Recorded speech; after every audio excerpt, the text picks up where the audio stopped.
presenta, como parte de su curso de física para escuelas secundarias, Conservación de la Energía, por Arthur Lacroix, John R. Oliver y Charles Sokolowski, del Sistema Eléctrico de Nueva Inglaterra, presentados por el profesor Gerald R. Zacarías, del Instituto Tecnológico de Massachusetts.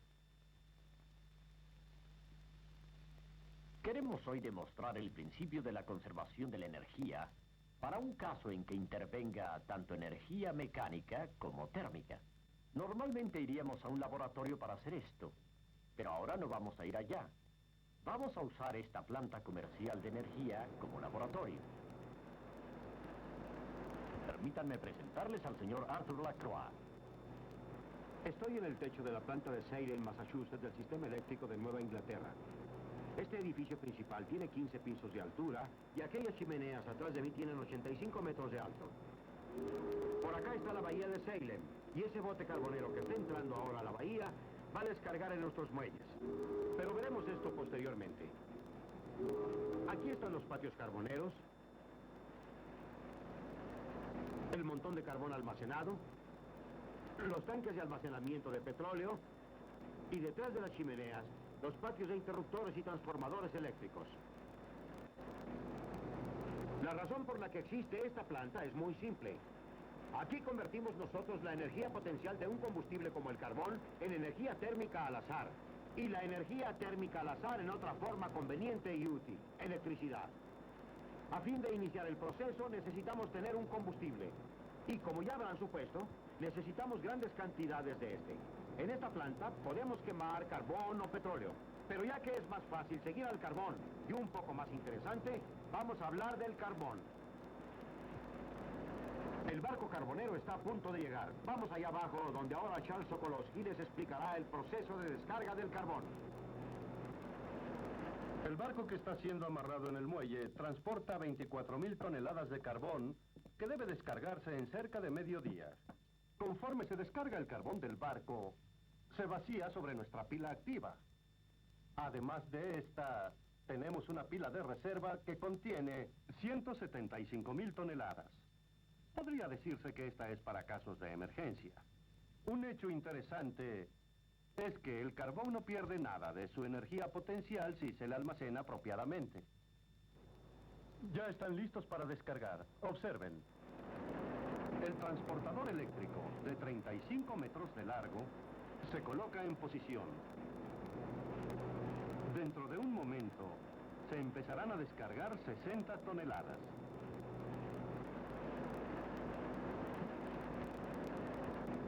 En el fondo del barco hay transportadores de banda que llevan el carbón de las bodegas hacia arriba hasta ese transportador. Y luego lo depositan aquí sobre el montón. Cada montón será de 13 a 17 metros de alto.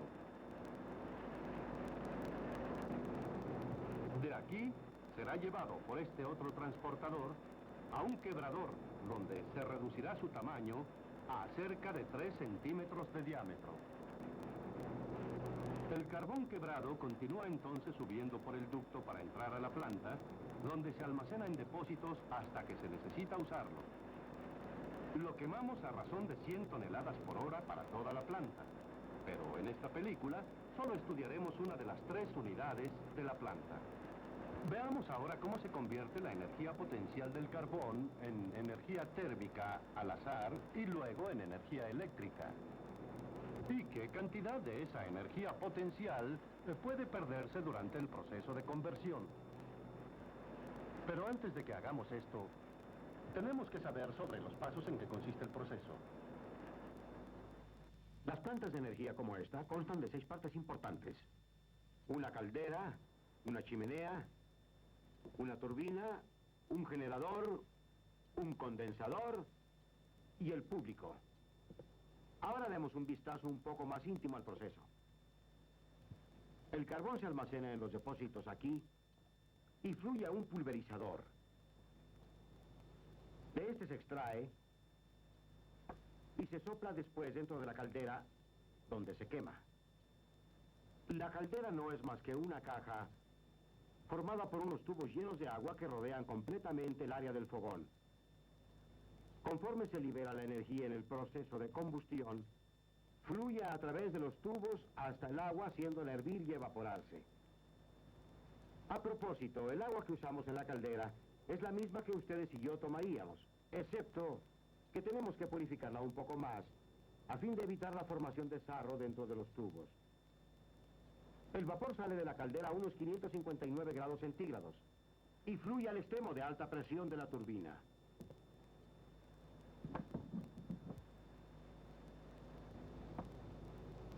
Luego entra aquí a las aspas de alta presión y fluye a través de ellas, haciendo girar la flecha. Conforme el vapor pasa por ellas, pierde algo de energía, efectuando trabajo, y en consecuencia se enfría un poco. Aquí, en este punto, extraemos el vapor y lo llevamos de nuevo a las calderas, donde es recalentado. De nuevo sale a 550 grados y fluye a la sección de presión intermedia de la turbina. Regresa a la sección de presión intermedia aquí y fluye entre las aspas, haciendo naturalmente que la flecha continúe girando. De aquí fluye a la sección de presión baja y finalmente escapa hacia el condensador.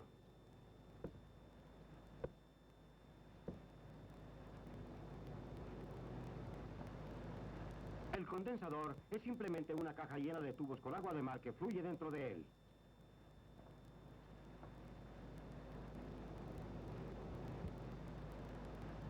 Conforme el vapor caliente fluye sobre la superficie exterior de los tubos, cede algo de energía al agua y es condensado de nuevo al estado líquido. En este punto, se recoge por una bomba y regresa a la caldera para volverse a usar. La turbina está acoplada directamente al generador, el cual está produciendo la electricidad que es enviada al público.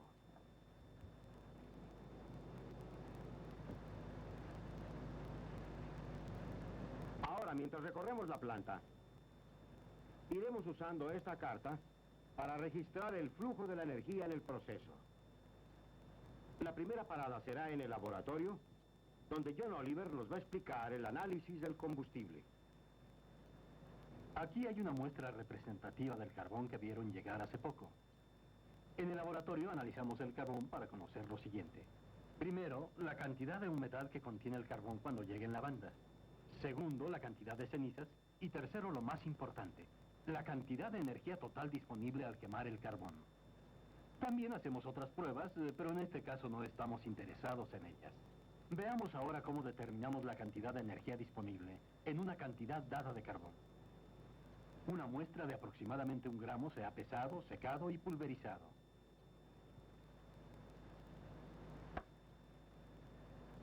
Se pone la muestra en una bomba de acero.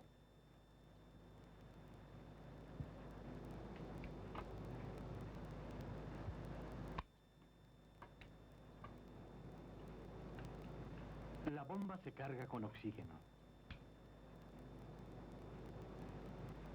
Se agregan conductores eléctricos y se coloca la bomba dentro de un recipiente con agua rodeado por una chaqueta aislante.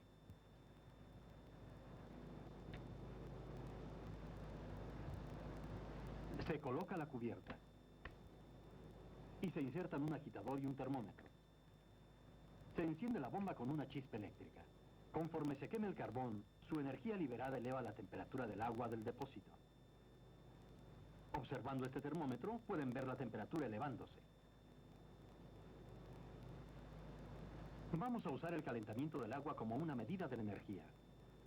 Ustedes saben por experimentos anteriores que la cantidad de energía necesaria para calentar agua es proporcional a la cantidad de agua usada y al cambio de temperatura. La cantidad de energía necesaria para elevar una libra de agua a 1 grado Fahrenheit se llama un BTU. Y esta es la unidad de medida en que basaremos nuestros cálculos. ¿Cuál fue el valor de calentamiento que se obtuvo para esta muestra? 13.500 BTU por hora. Quemamos 54.600 libras por hora, que da 729 millones de BTU por hora. Esta es la energía total entregada a la caldera.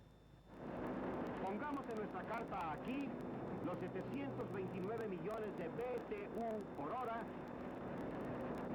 que se entregan a la caldera. caldera. Esta energía entra a la caldera en forma de carbón pulverizado mezclado con aire y se quema en la sección del fogón. Con el análisis químico del carbón, podemos calcular la cantidad exacta de aire necesaria para la combustión. Pero la experiencia nos ha enseñado que necesitamos agregar un exceso de aire a fin de asegurarnos de que cada partícula de carbón esté en contacto con el oxígeno. Observando por aquí, podemos ver cómo el carbón mezclado con el aire se quema realmente en el fogón.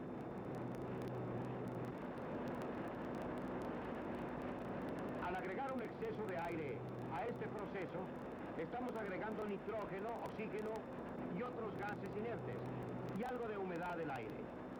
Todos ellos absorben energía y luego la llevan consigo a la chimenea. Veamos ahora la distribución de la energía que va a salir por la chimenea.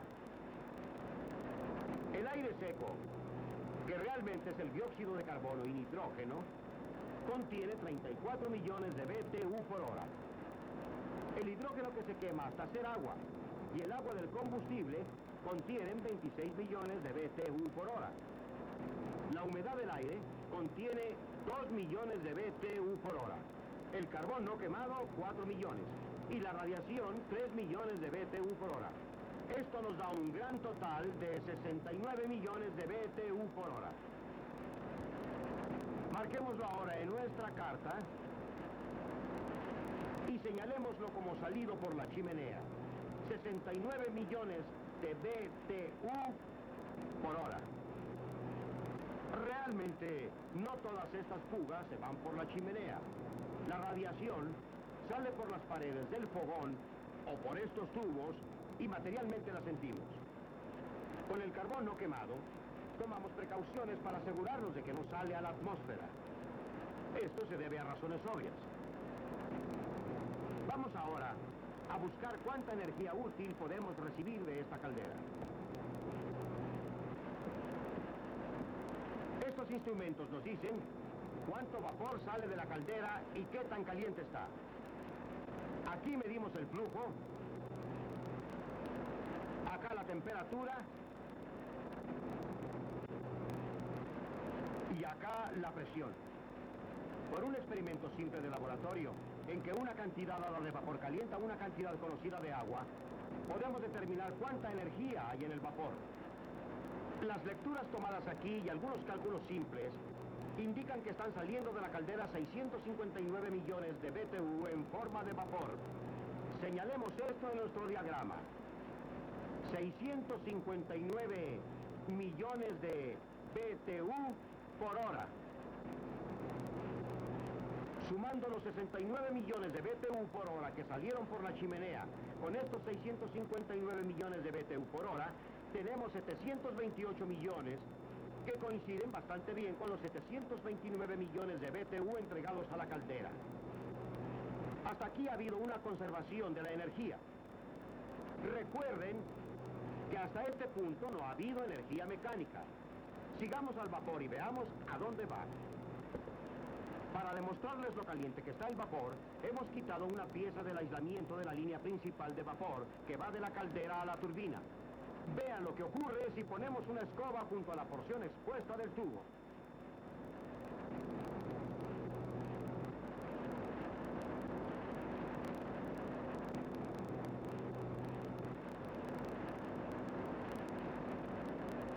El vapor va y viene de la turbina por estos tubos. Están bien aislados a fin de hacer mínima la pérdida de energía hacia el cuarto. El tubo central trae vapor de la caldera a la sección de alta presión de la turbina. Los dos siguientes llevan vapor de la turbina de vuelta a la caldera para recalentarlo. Y los últimos dos llevan el vapor de la caldera de regreso a la sección intermedia de la turbina. El control del vapor entre la caldera y la turbina se lleva en ese cuarto. La mayoría de las operaciones son automáticas, pero pueden hacerse manualmente si es necesario. Estos instrumentos regulan el flujo del vapor a la turbina y de vuelta a la caldera para recalentarse. La energía usada para este recalentamiento ya ha sido considerada dentro de la cifra de 659 millones de BTU por hora que salen de la caldera como vapor. Después que el vapor ha hecho su trabajo, en las secciones de presión alta, intermedia y baja, se escapa al condensador. Este está situado justamente bajo nosotros.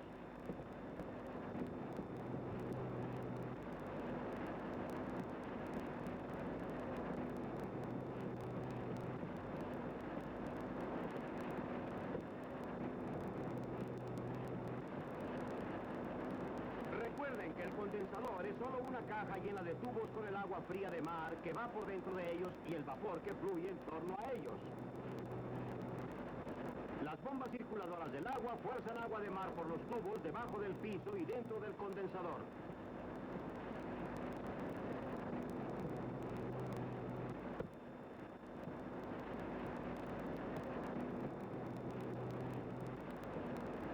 El agua de mar, a razón de 30 millones de libras por hora, que es el flujo que se encontraría en un río regular, es bombeada por estos tubos hasta el condensador. Por aquí puedo tomar la lectura de 60 grados Fahrenheit. Mientras que el agua pasa a través del condensador, recoge energía del vapor que se condensa y finalmente sale por atrás del condensador y regresa a la bahía de Salem. Por aquí puedo tomar la temperatura del agua que está saliendo. Y encontramos que es de 72 grados Fahrenheit.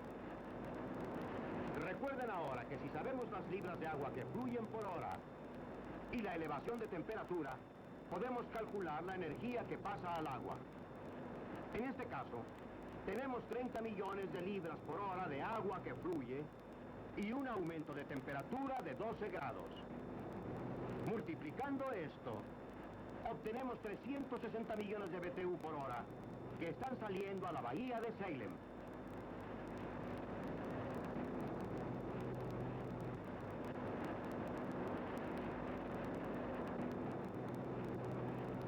Teníamos 659 millones de BTU por hora saliendo de la caldera en el vapor. Estamos derramando a la bahía de Salem 360 millones de BTU por hora. El resto de la energía debe resultar como energía eléctrica salida del generador. Vayamos a ver si esto es cierto.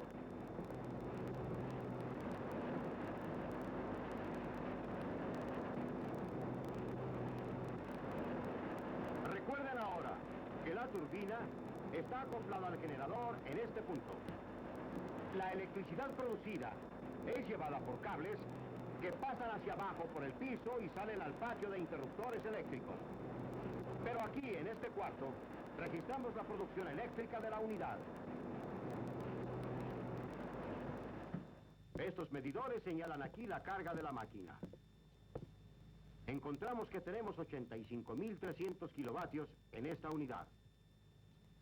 Si nosotros generamos esta carga durante una hora, habremos producido 85.300 kilovatios hora. Lo podemos leer en este medidor aquí. Es el mismo tipo de medidor que tienen en sus casas. Es bastante fácil convertir los kilovatios hora en BTU. Podríamos hacer esto en pequeña escala, sumergiendo un calentador eléctrico en un vaso con agua y observando el aumento de temperatura. Y si lo hacemos, encontraremos que 1 kilovatio hora es igual a 3.413 BTU.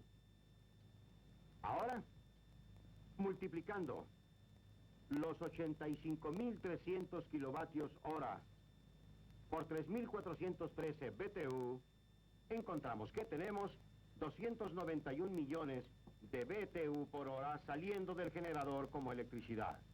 Pongámoslo en nuestra carta. 291 millones de BTU por hora. Veamos ahora cómo cierran nuestras cuentas. Saliendo por la chimenea, tenemos 69 millones de BTU por hora. Saliendo de la caldera, tenemos 659 millones de BTU por hora. Pero este es el total de estas dos cifras.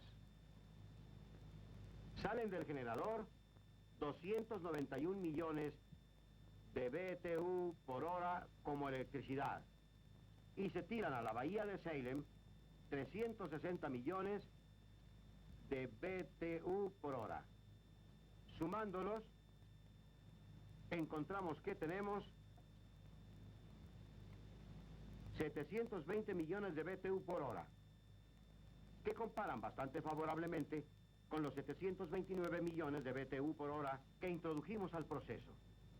Es aproximadamente 1,25%, que es lo más que podríamos esperar de nuestros instrumentos. Queda solo una cosa que debemos hacer, y es llevar la electricidad hasta ustedes.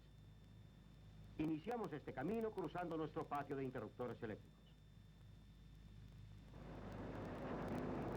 Estos transformadores elevan el voltaje para una producción más económica, pero no agregan nada de energía y pierden muy poca.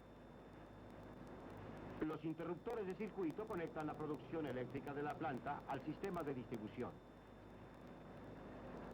Además, funcionan como un sistema de seguridad. Si hay un cortocircuito en las líneas de transmisión, estos interruptores se abren y desconectan la planta de la línea.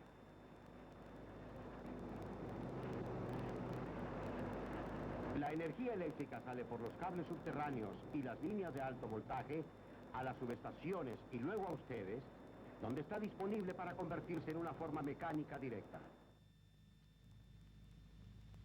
Este proceso se divide naturalmente en dos partes. La primera parte no incluye ninguna energía mecánica. La energía contenida en la mezcla de carbón y aire se alimenta al fogón. Una parte de ella sale por la chimenea y otra sale de la caldera en forma de vapor caliente. Las cuentas cierran bien, pero no interviene ninguna energía mecánica. La segunda parte del proceso comprende energía mecánica y luego eléctrica. Lacroix dijo que salían 659 millones de BTU por hora de la caldera en forma de vapor caliente. ¿Cómo sabemos esto?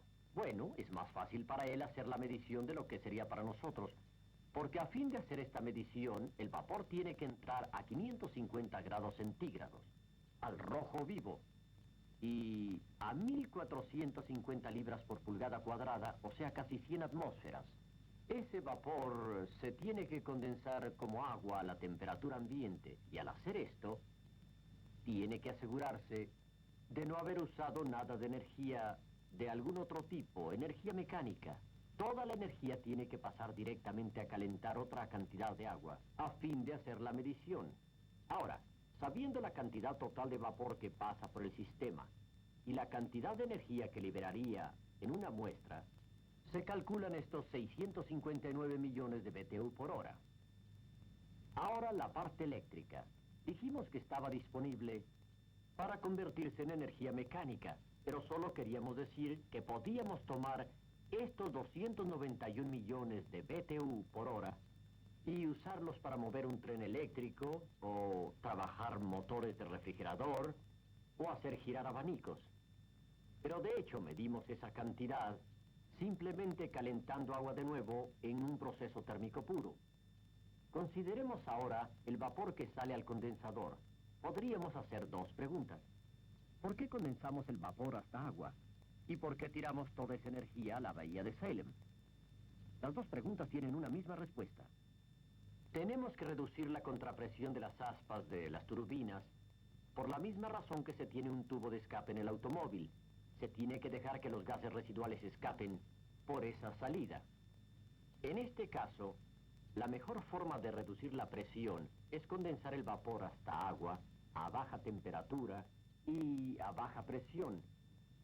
Pero para poder condensar el agua tenemos que extraerle energía, y esto resulta en un total de 360 millones de BTU por hora. La suma de estas dos, 651 millones de BTU por hora, se va a comparar con los 659 millones de acá. Así vemos que las cuentas cierran en la segunda parte del proceso. Hemos probado que el principio de la conservación de la energía se cumple también aquí. Pero lo que los ingenieros quieren hacer es algo un poco diferente. Ellos quieren obtener tanta energía como sea posible en forma organizada, en energía eléctrica, y desperdiciar lo menos que se pueda calentando la bahía de Salem. Y lo hacen muy bien. Pero para nuestro propósito, quisimos usar esta gran planta a fin de probar que el principio de la conservación de la energía se cumple en esta forma, en gran escala y operando prácticamente.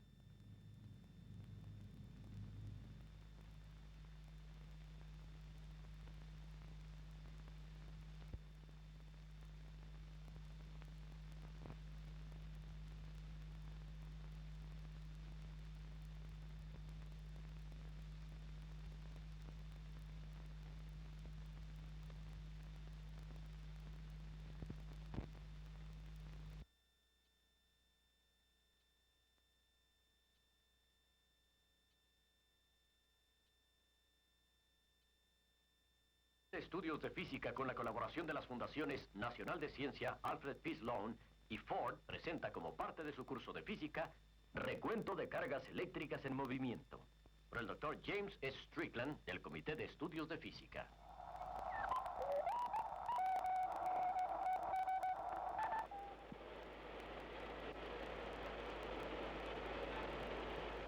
Medidores, medidores, medidores. Alrededor de nosotros, en todas partes, se están midiendo toda clase de cosas. Un gran número de ellos mide la intensidad de corrientes eléctricas. A estos medidores se les llama amperímetros, porque están calibrados en unidades llamadas amperes. Ustedes ya saben que la corriente eléctrica es solo el flujo o movimiento de cargas elementales. La unidad natural en que debe medirse esta corriente es simplemente el número de cargas elementales que pasan por cualquier punto del circuito durante cada segundo. ¿Cuántas cargas elementales por segundo son un ampere? Una sola carga elemental es demasiado pequeña para usarse como unidad conveniente al medir corrientes eléctricas. Por ello usamos un paquete que contiene 6.25 por 10 a la 18 cargas elementales. A este paquete lo llamamos un coulomb. Más adelante verán en el estudio de la electricidad por qué escogemos un paquete de este valor, una unidad de este valor. Al flujo de esta cantidad de cargas elementales por segundo lo llamamos un ampere.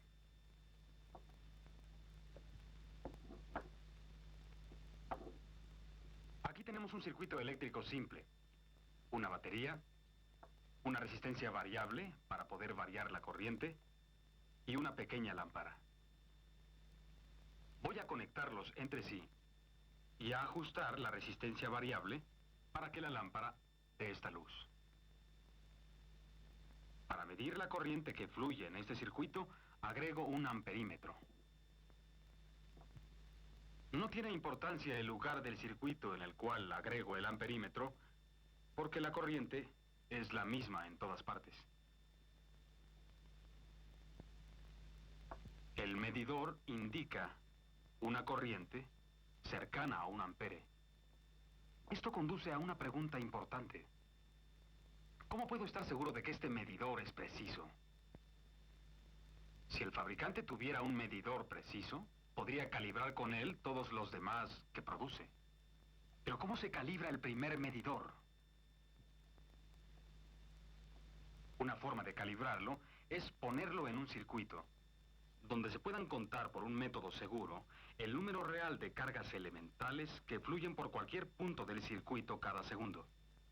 Es posible tener una indicación directa del número de cargas elementales que fluyen en una corriente haciendo un experimento electrolítico, del tipo usualmente llamado experimento de Faraday.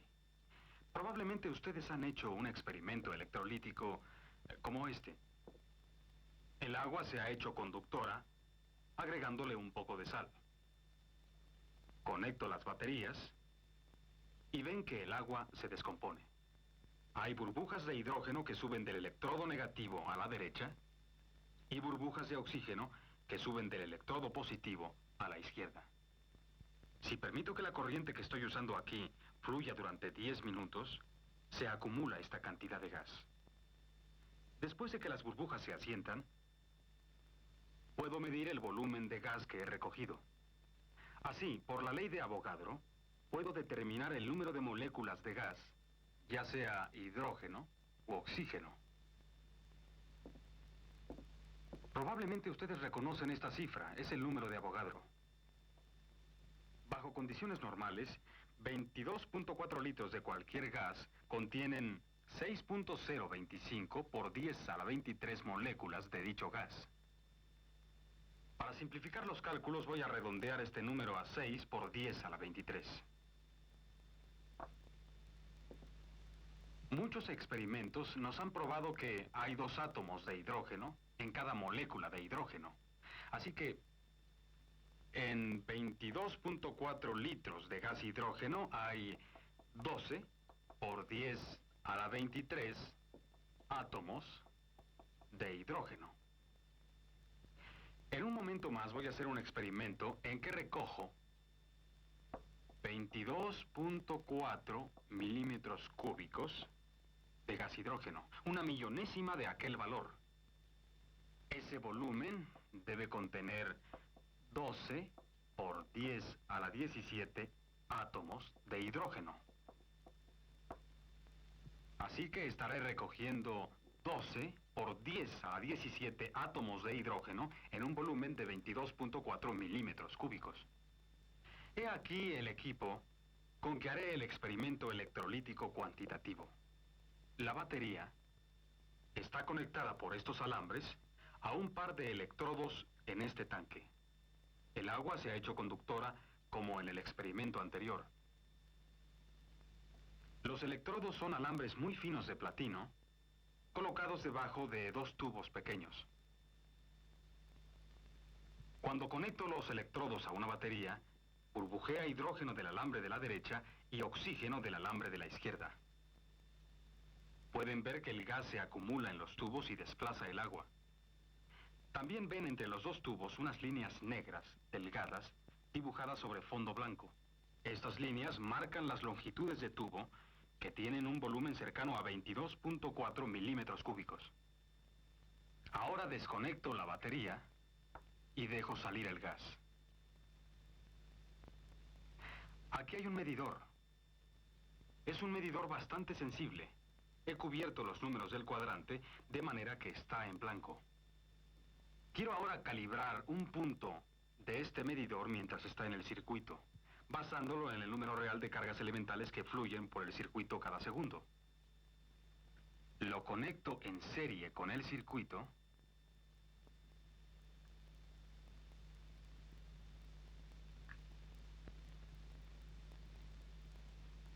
y voy a dejar fluir la corriente hasta que haya recogido 22.4 milímetros cúbicos de hidrógeno aquí. Ustedes recordarán que son 12 por 10 a la 17 átomos de hidrógeno. Es importante ahora saber que el número de cargas elementales que salen por el circuito es el mismo que el de átomos de hidrógeno que se desprenden del electrodo negativo. Permítanme ilustrar esto con un dibujo en el pizarrón.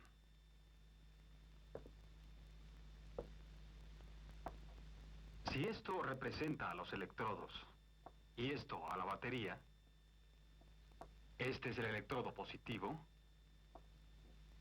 y este es el electrodo negativo. Los iones hidrógeno de la solución tienen una carga positiva y son atraídos hacia el electrodo negativo, donde toman una carga negativa y se desprenden como átomos de hidrógeno. Mientras esto continúa, los iones de oxígeno de la solución están cediendo su carga negativa a esta terminal. Ponen así cargas negativas libres disponibles aquí para que circulen. Por cada carga negativa libre colocada en este punto, la batería cede por su parte una carga negativa acá para su combinación con el ion hidrógeno de la solución. Así es que cada átomo de hidrógeno que sale en este punto representa el flujo de una carga elemental en todo el circuito. Si contamos, por ejemplo, que 3 átomos de hidrógeno salen de aquí cada segundo y tenemos un medidor en el circuito por acá, el medidor marcará una posición que representa el flujo de 3 cargas elementales por segundo en el circuito. Nosotros no podemos contar estos números pequeños. Así que han de recordar que vamos a contar 12 por 10 a la 17 átomos de hidrógeno que salen del electrodo negativo en un intervalo de tiempo dado.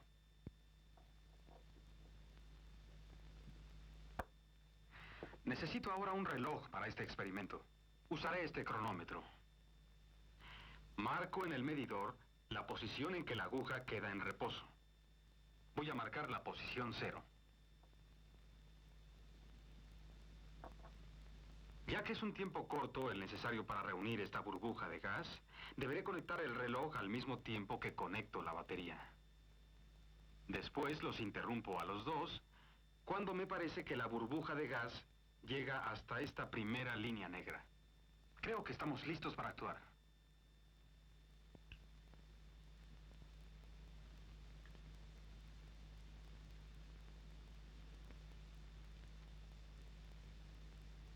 La corriente hace que la aguja se detenga en este punto.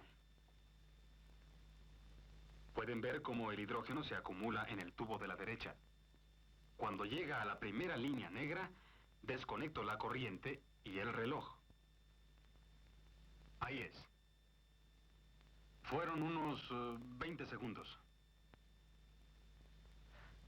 Organicemos ahora nuestra información aquí.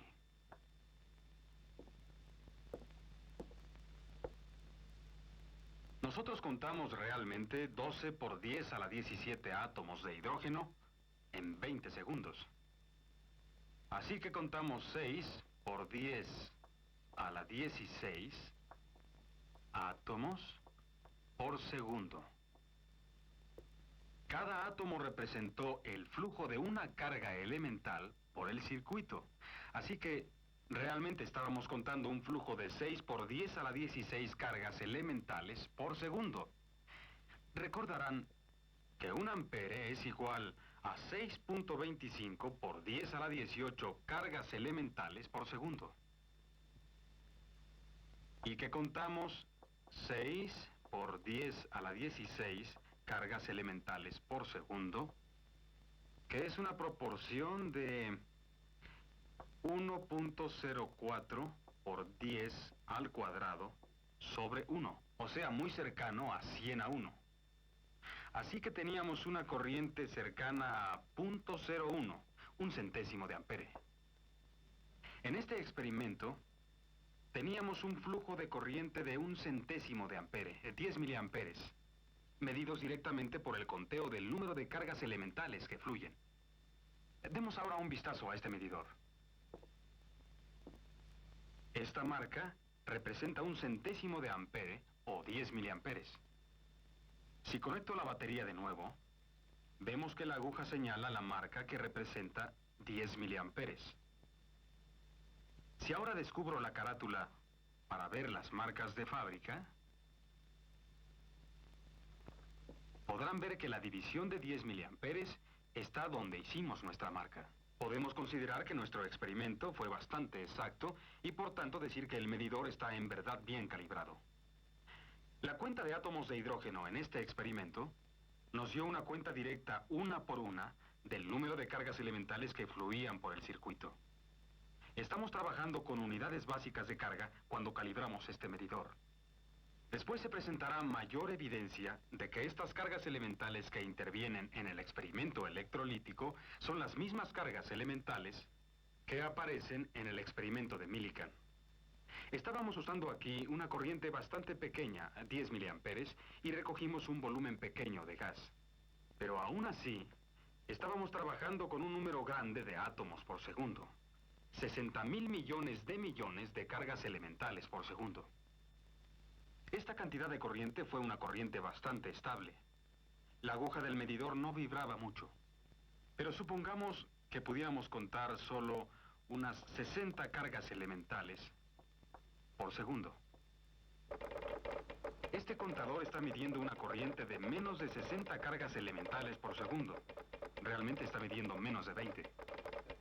Registra cada par de electrones gracias al diseño del circuito al que está conectado.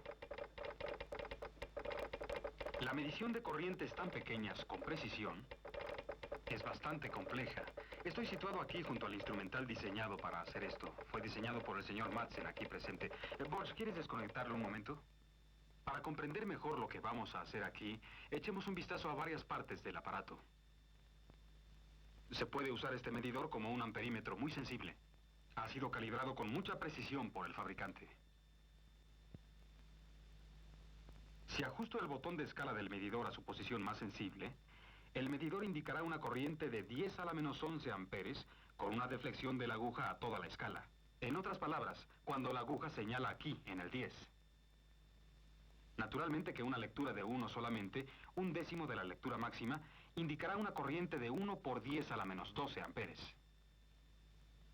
Pero si queremos medir unas pocas cargas elementales que fluyen cada segundo, debemos entonces extender el campo de este medidor. Este tubo es un multiplicador de electrones. Voy a quitarle la cubierta para que podamos ver las partes que nos interesan. Con este tubo, ampliaremos el campo del medidor por un factor de 1.000.000. Voy a enseñarles algo sobre los detalles de este tubo. En este acercamiento, ven ustedes el tubo completamente armado. A fin de entender mejor cómo opera este tubo, eliminaremos algunos de los alambres de conexión y las resistencias. Estas son las placas del tubo. Las llamamos dinodos. Están conectadas a una batería, en tal forma que cada placa es más y más positiva yendo de derecha a izquierda, como las ven ustedes. El filamento se encuentra aquí. Se calienta el filamento y algunos de los electrones se desprenden de él y pasan a través de un pequeño agujero en una cubierta. Los electrones son acelerados hacia el primer dinodo. Los dinodos están tratados especialmente, de modo que al pegarle un electrón al dinodo, desprende algunos electrones más de este. Cada uno de estos electrones es acelerado entonces hacia el siguiente dinodo. Y cada electrón de estos desprende a su vez otros más de dicho dinodo. Y así se repite hasta el último paso. Podemos ajustar las baterías de modo que por cada electrón que llegue al primer dinodo, haya 1.000.000 que salga del último paso y sean recibidos en el alambre de salida.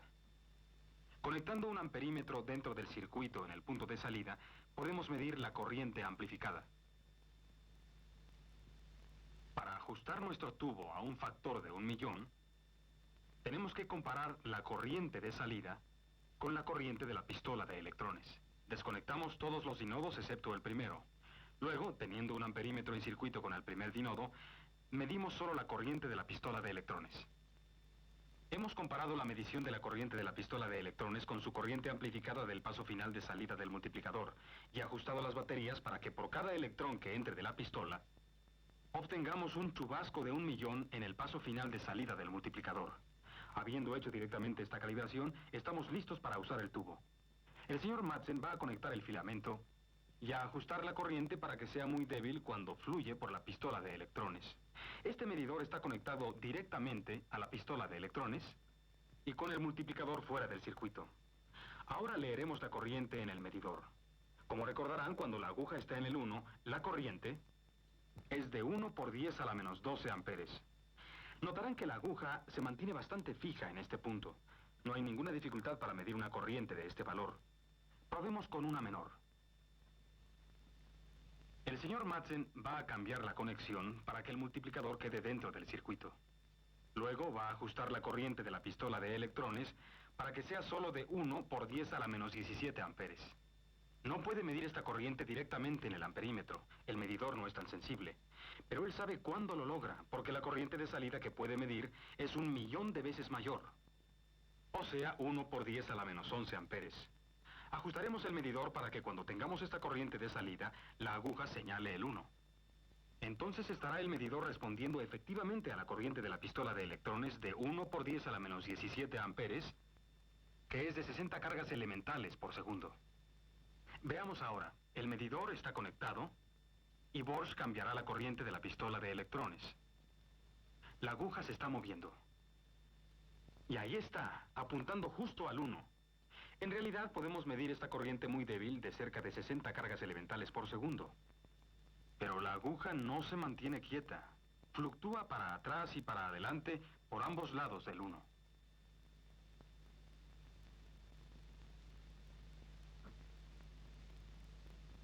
Esta Esta fluctuación, que no es apreciable en corrientes mayores, ilustra un hecho básico respecto a todas las corrientes eléctricas. Las cargas elementales que constituyen una corriente no van por el circuito con regularidad perfecta. En este caso hay a veces más de 60 por segundo, a veces menos.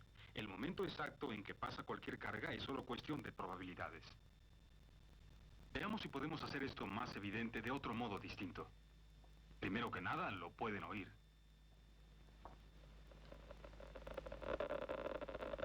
Oyen el sonido amplificado de las cargas elementales de esta corriente tan débil. Haré más débil aún la corriente.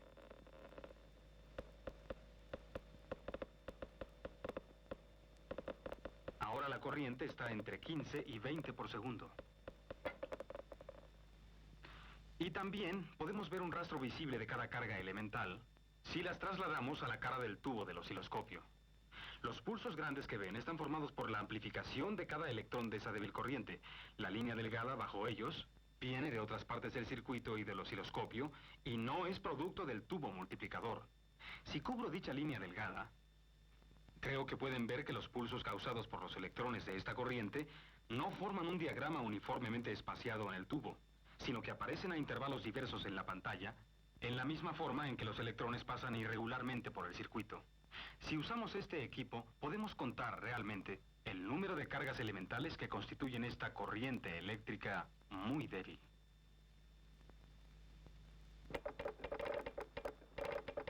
De hecho, usando este método de cuenta directa de cargas elementales, podemos calibrar el mismo amperímetro que usamos antes y obtener exactamente los mismos resultados que obtuvimos al hacerlo por electrólisis. Con todo esto, han de reconocer que en realidad es el número promedio de cargas que pasan por segundo el que determina la intensidad de una corriente eléctrica, ya sea esta una corriente pequeña o de las corrientes mayores que antes medimos por electrólisis.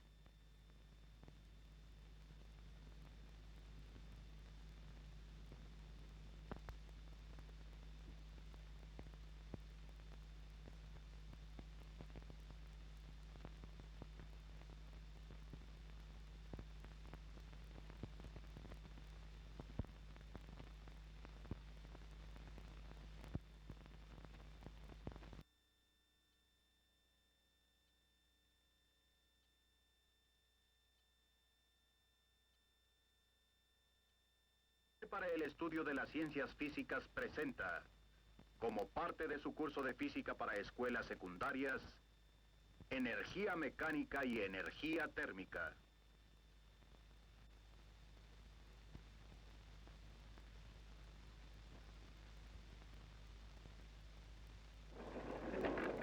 Es fácil comprender que la energía cinética del auto en la parte más baja de su movimiento se está convirtiendo en energía potencial en su camino hacia arriba.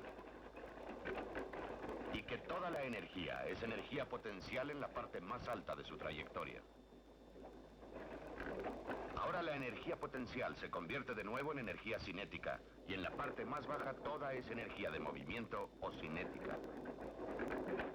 El mismo fenómeno tiene lugar aquí.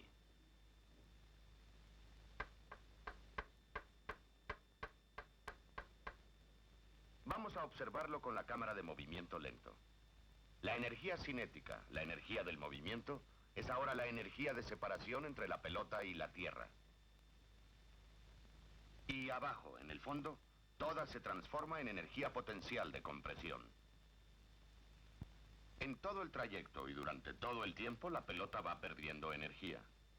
¿Y el principio de conservación de la energía? Ustedes saben que parte de la energía se pierde por la fricción con el aire, pero también se pierde algo debido al choque con la placa de vidrio. Es mucho más fácil fotografiar la compresión de una bola de hule o caucho que de un cojinete de bolas, pero la idea es la misma. Como pueden ver, la energía perdida en el choque es importante, pero es más fácil hablar de la pérdida de energía debida a la fricción con el aire, y una vez que ustedes lo hayan entendido, también comprenderán el efecto de la superficie sólida. Examinemos el modelo de gas que tenemos aquí.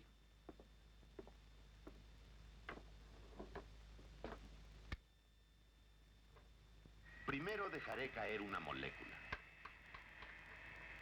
Luego añadiré otra. Y ahora otra. Y aún teniendo solamente 3 moléculas, resulta muy difícil tratar de retener todos estos movimientos en la mente. Aún en cámara lenta, aunque es más fácil verlos, es necesario tener una extraordinaria paciencia para seguir todos los movimientos que tienen lugar.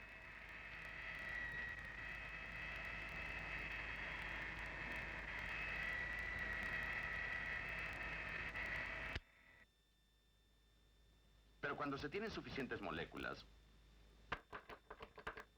este caótico movimiento adopta determinado orden. Usaremos esta barrera como pistón. El efecto del impacto de muchas moléculas tiende a alcanzar un valor promedio y observamos que el efecto se vuelve más uniforme.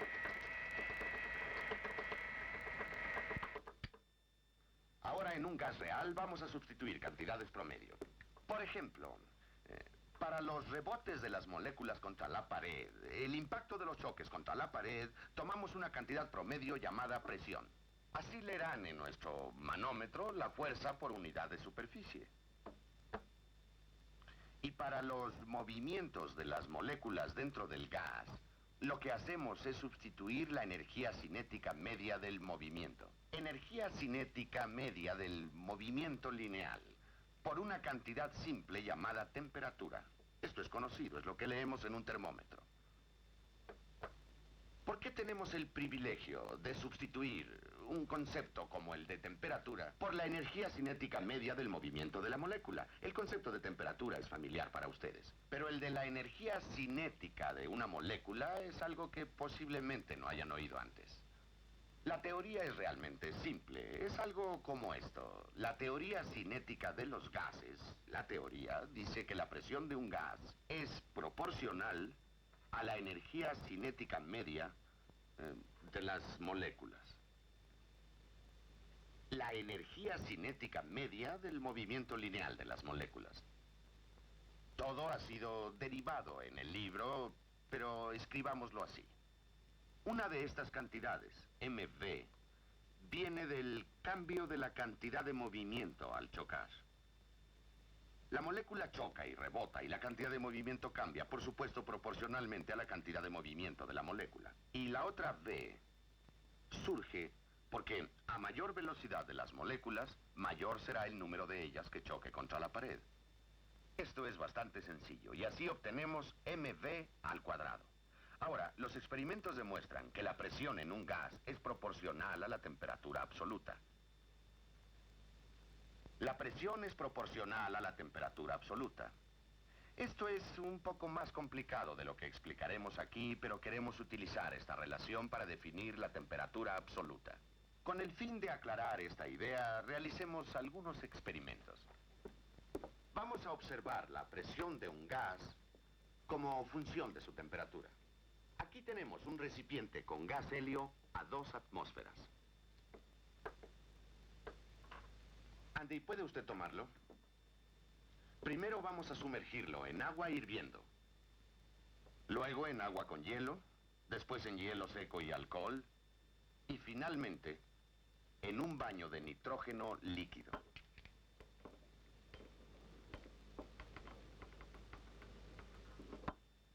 Muy bien. ¿Podemos leer las marcas registradas?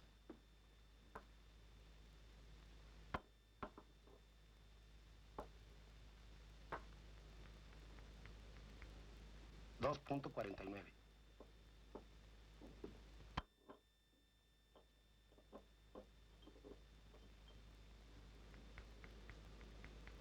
$1.81.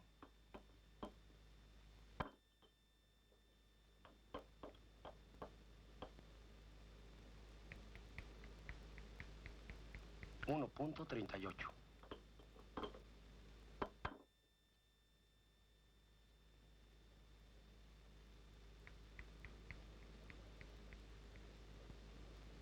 $0.55. Ahora observemos las lecturas de la presión. Van siempre hacia arriba, empezando desde más de 2 atmósferas. De 2 atmósferas y media para abajo hasta media atmósfera a la temperatura del nitrógeno líquido. Repetiremos el experimento con otro gas. Esta vez será con oxígeno. Está bien, Andrés. Empecemos la lectura.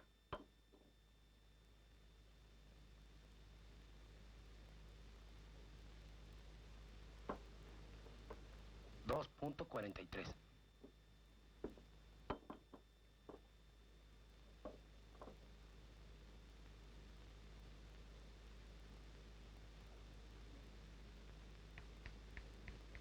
Uno punto 81.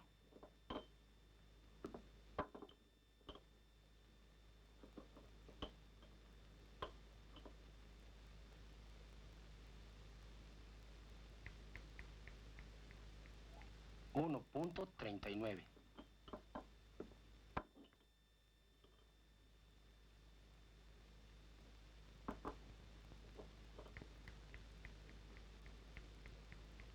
Cero punto 31. Observemos los datos del oxígeno y comparemos las dos series de lecturas. Recuerden que para ambos gases la presión era de 2 atmósferas a la temperatura ambiente. Y que concuerdan perfectamente a la temperatura de ebullición del agua con hielo y a la temperatura del hielo seco. Pero a la temperatura del nitrógeno líquido, la lectura del oxígeno es muy diferente de la del helio. Quizá algunos de ustedes ya sepan por qué sucedió esto. Observemos aquí. En este recipiente metálico vaciaremos un poco de nitrógeno líquido y lo sostendré para que ustedes lo vean. Pueden observar que el oxígeno del aire se condensa en el exterior. Y si no creen que sea oxígeno, vean lo que sucede.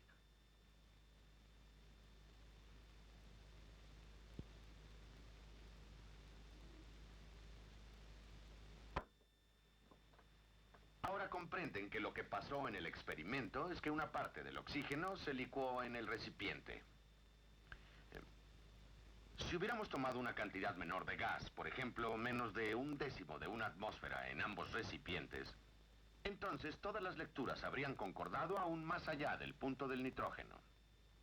Lo que quiero explicar es que para gases ligeros o tenues, como los gases de la atmósfera superior, si las presiones concuerdan en una temperatura, tendremos la certeza absoluta de que si las presiones concuerdan en una atmósfera, también concordarán con todas las demás. Así que tomamos esta propiedad universal de los gases como una forma de definir la escala de temperatura. Con el fin de aclarar este concepto, examinemos la gráfica. Dibujemos aquí la presión contra la temperatura, pero tenemos que seleccionar una escala de temperatura. Arbitrariamente demos el valor de 273 grados Fahrenheit a la temperatura del hielo cuando se funde y marquemos el punto ahí. Ahora, tracemos una línea recta que pase por ese punto y por el origen. Y así podremos señalar los demás datos en esa gráfica. Y decir que, por definición, la presión es proporcional a la temperatura. Con ello entendemos mejor lo que es la escala de temperatura. Si ahora lo que deseamos es leer la temperatura del agua en ebullición, ponemos su presión a 2.48 allí y leemos dicha temperatura. Por supuesto, resulta ser de 373 grados. Esto nos da 100 grados entre la temperatura del hielo fundente y la temperatura del agua en ebullición. Y es así exactamente porque escogimos 273 grados para el punto del hielo, con el fin de obtener una diferencia de 100 grados entre estas dos temperaturas. Ahora, si queremos encontrar la temperatura del dióxido de carbono, trazamos su presión a 1.4 allí, lo que da 220 grados absolutos. Y la temperatura del nitrógeno líquido, la presión de la gráfica del helio, por supuesto, a 0.55 allí, da una temperatura de 80 grados absolutos. Ahora tracemos el punto del oxígeno aquí. Al llegar a 0.29, cae fuera de la gráfica. Ustedes ya sabían que iba a suceder y conocían la causa. Empezamos con demasiado gas en ambos recipientes, demasiado helio y demasiado oxígeno. No eran suficientemente sutiles para concordar en todos los puntos. Volvamos a la lógica. Lo que dijimos fue simplemente esto. De acuerdo con la teoría cinética de los gases, la presión es proporcional a la energía cinética media del movimiento lineal de una molécula. Y acabamos de enunciar que la presión en un gas es proporcional a su temperatura absoluta. Solo identificamos una con la otra. Y decimos que T, la temperatura, es proporcional a la energía cinética media del movimiento de las moléculas.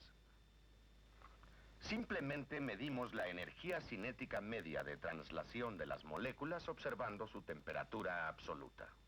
Cuando un gas está caliente, las moléculas se mueven rápidamente. Cuando está frío, las moléculas se mueven con lentitud. Pero toda esa energía es energía desordenada y casual.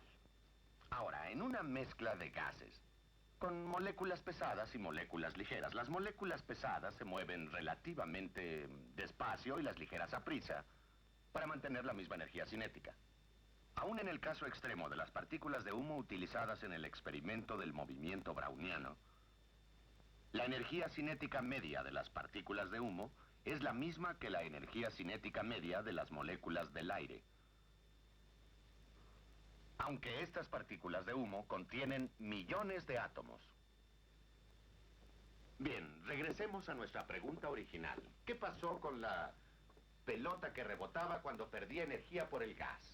Para mostrarles lo que pensamos que sucedió, necesitaremos un modelo. Aquí tenemos un disco sin fricción que dejaremos deslizar hacia abajo por un plano, ganando energía cinética hasta el momento del impacto. Ahora, ¿qué sucedería si viajara a través de algún gas? La mejor forma de saberlo es poniendo un gas.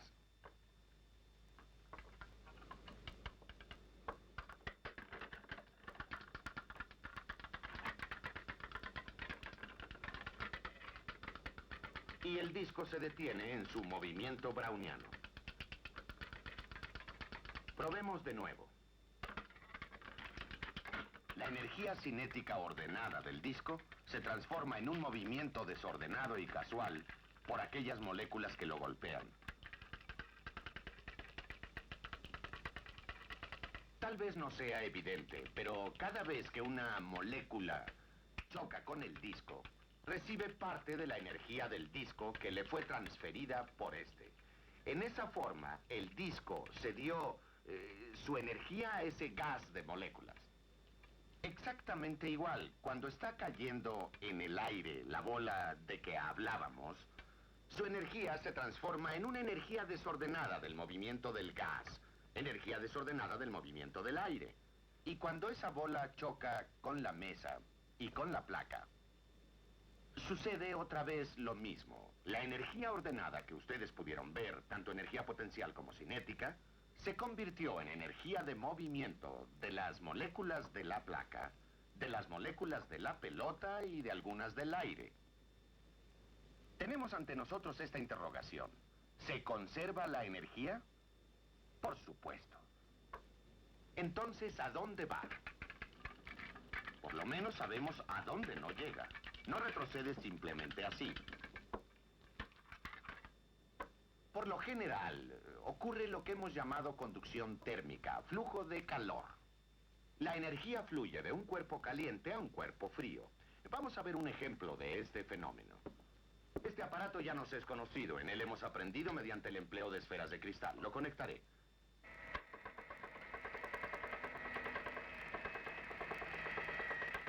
Las esferas de la parte inferior no influyen sobre las del compartimiento superior. Están separadas por dos barras con un espacio de aire como aislante.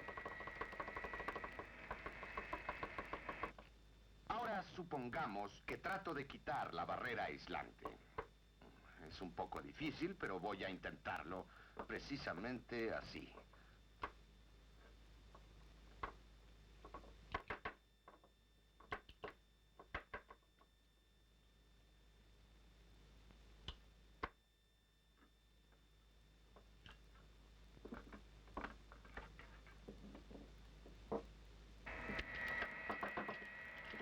Una vez eliminada la barrera aislante, las esferas del compartimiento inferior pueden transferir su energía térmica desordenada a las esferas del compartimiento superior. Esto es exactamente lo que sucede cuando calentamos algo con una llama. Aquí tengo una llama y aquí esto, un bulbo de gas. Las moléculas que se están moviendo rápidamente en la llama transfieren su energía cinética primero al bulbo y luego al gas.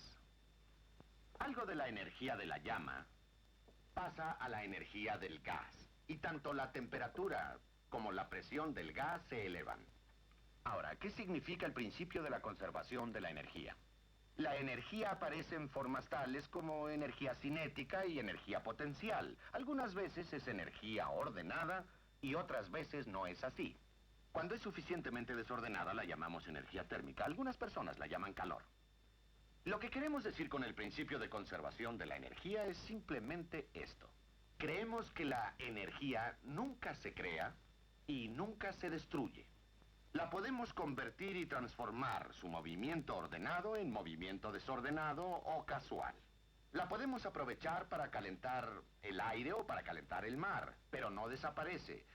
Sigue existiendo en alguna parte. Ahora, creo que todavía es necesario que expliquemos otra de sus propiedades.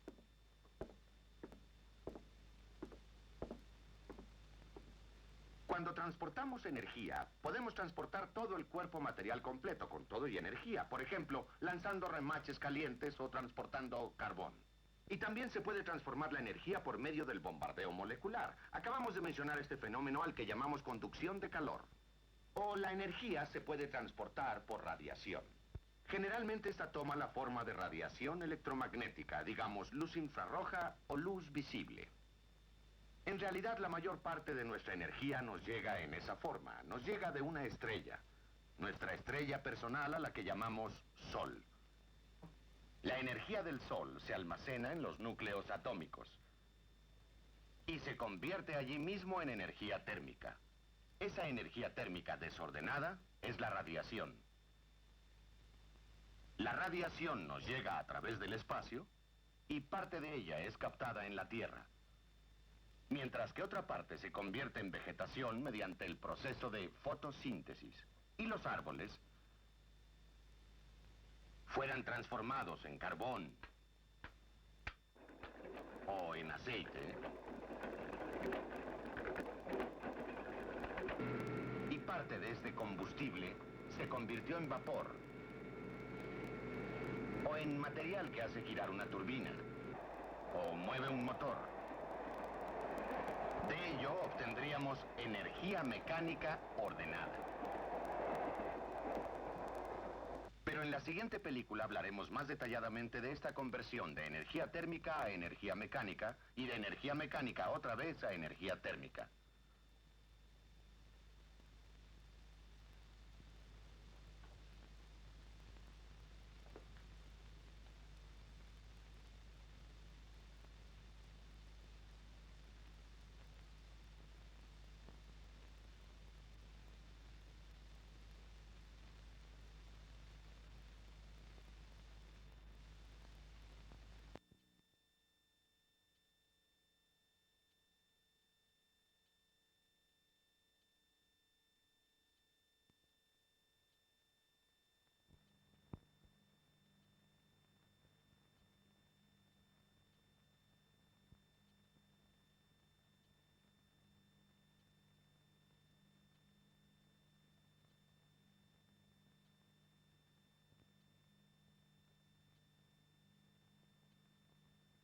Vamos a empezar a estudiar ahora la mecánica newtoniana.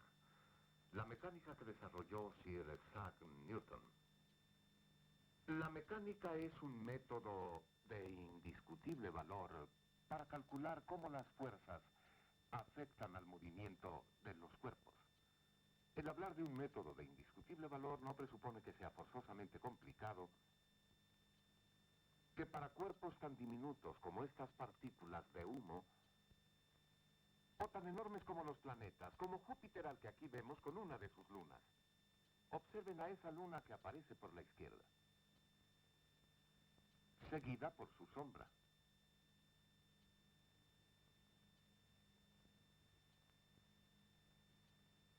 O para movimientos tan lentos como la floración de un capullo, de las partículas alfa que describen estas trayectorias,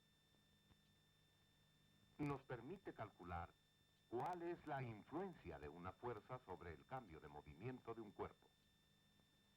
Si fuésemos nosotros más rigurosos de lo habitual, tal vez querríamos conocer una definición de fuerza. Puede servirnos esta, la que Newton describió en su Principia. Entendemos por el concepto de fuerza a la acción ejercida sobre un cuerpo y que altera el estado en el que está, bien de reposo o bien de movimiento uniforme rectilíneo hacia adelante. Esta es una acertada definición. Pero desde nuestra más tierna infancia hemos tenido una idea clara y certera, una noción intuitiva de lo que una fuerza puede hacer. En ocasiones se utilizan pares de fuerzas para estirar o doblar algo y cuando se dejan de ejercer, permitirle volver a su estado original. A veces los pares de fuerzas pueden doblar el objeto hasta romperlo. O algunas veces la fuerza acelera el cuerpo aumentando su velocidad.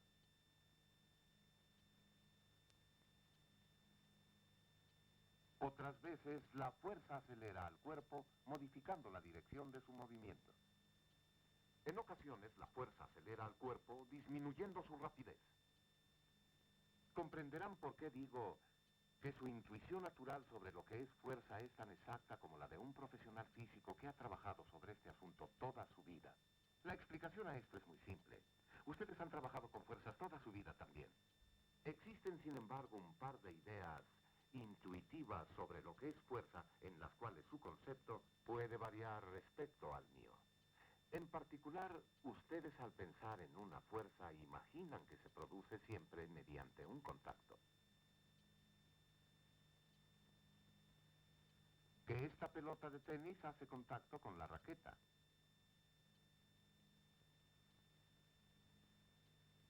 Que esta bola de demolición derrumba el edificio al hacer contacto con él.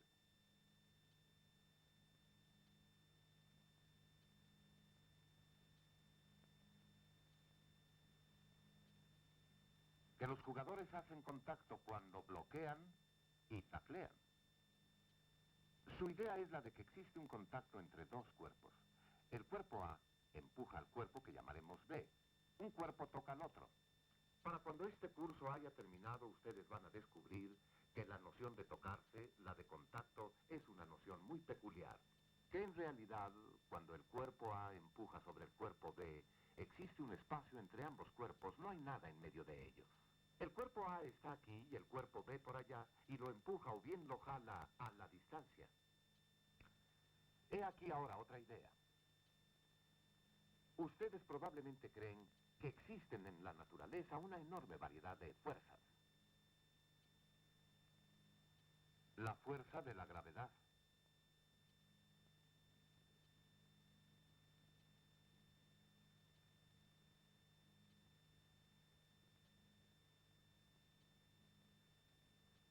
La fuerza de la presión en el gas.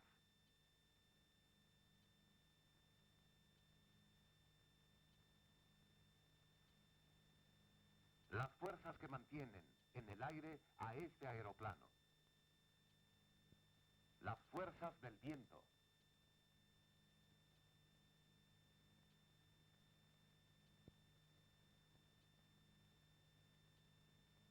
Las diminutas fuerzas de tensión superficial que mantienen unida a la gota de agua.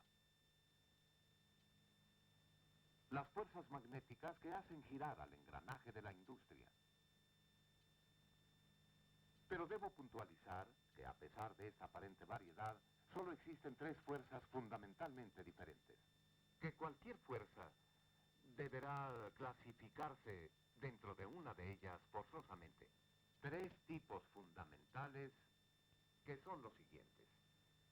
El primero, la fuerza de la gravedad. En segundo lugar, las fuerzas eléctricas. Por último en orden, pero no en importancia, las fuerzas nucleares, Las llamaremos fuerzas nucleares.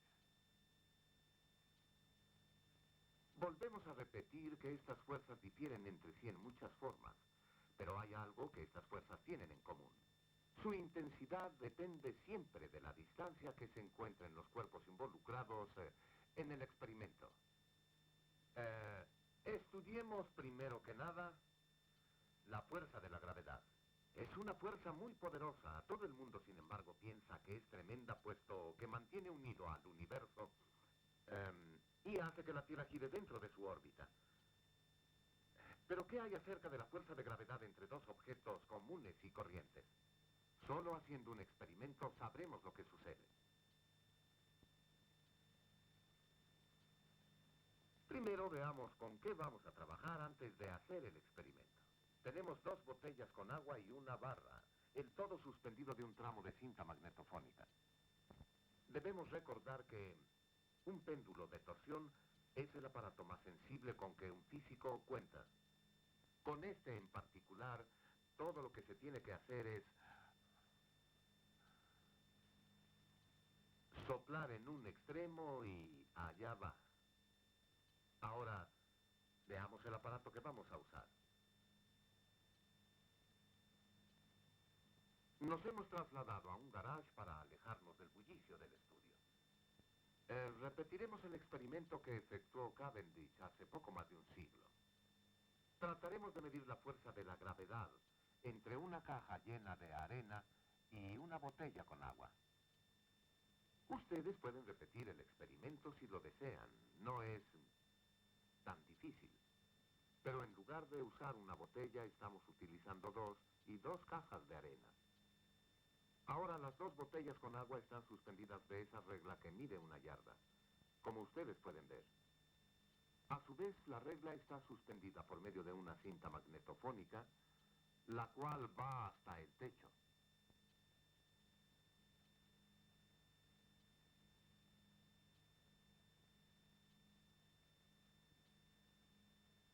El período de oscilación de este péndulo de torsión es sumamente lento, de unos 10 minutos. Entonces lo que haremos en este caso será mostrarles a ustedes su oscilación en fotografía acelerada, lo que acortará el tiempo a 1/60 de lo que es normal.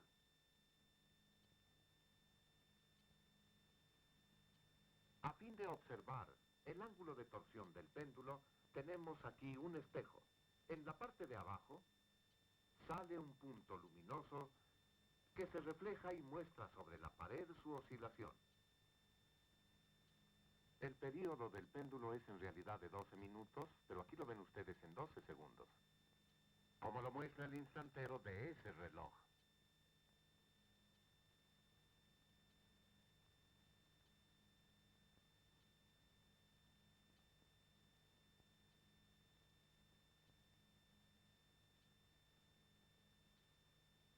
Marcaré la mitad del trayecto en esta forma. Ahora estamos listos para colocar en su lugar las cajas de arena, para que puedan actuar sobre las botellas jalándolas. Listo. Ahora podremos observar a las cajas de arena jalar a las botellas. Está oscilando. Y el centro de oscilación se ha desplazado hacia un lado.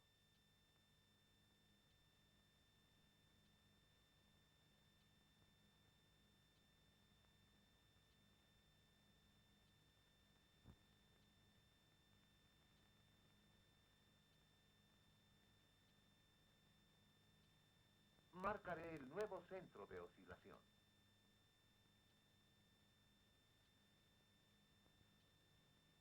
Ahora, en lugar de poner las cajas de arena en el sitio que tenían originalmente, lo que haré ahora es colocarlas del otro lado para que desvíen al péndulo en la dirección opuesta. Esto hará que el efecto sea 2 veces mayor. Allá va. Ahora está oscilando al extremo contrario.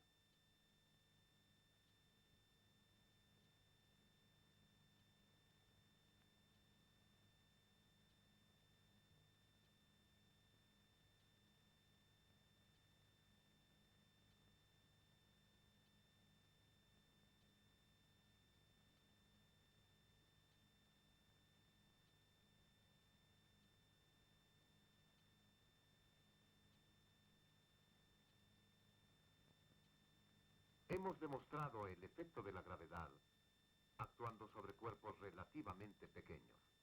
Nos preguntamos, ¿es una fuerza poderosa? Es bien sabido que poco se necesita para torcer una cinta de este tipo, especialmente si va desde el suelo hasta el techo.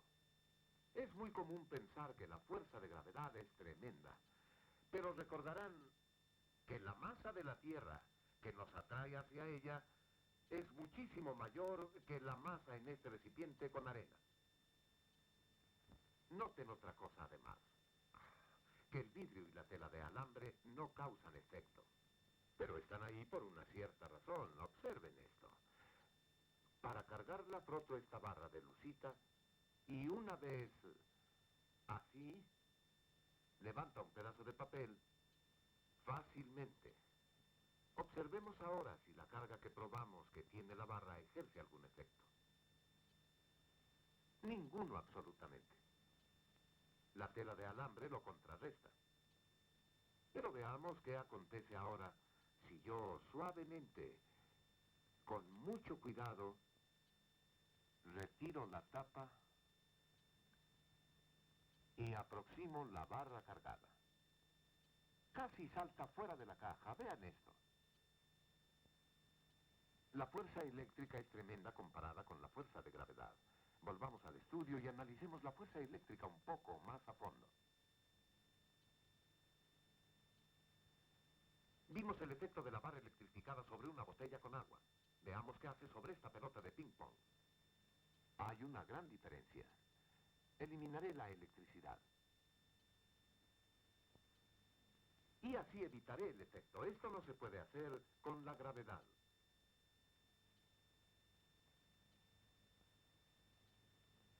La fuerza depende de la distancia. Observen. Mientras más la acerco, más la jala. Todavía más. Supongamos que dejo que toque a la barra.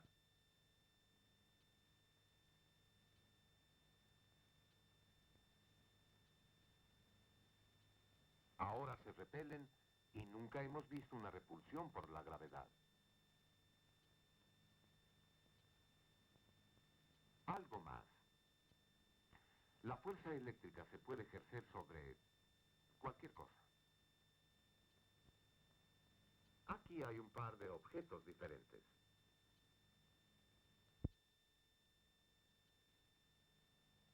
Veamos sobre este otro.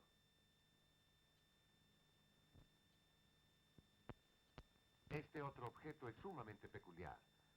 Un pedazo de hielo seco.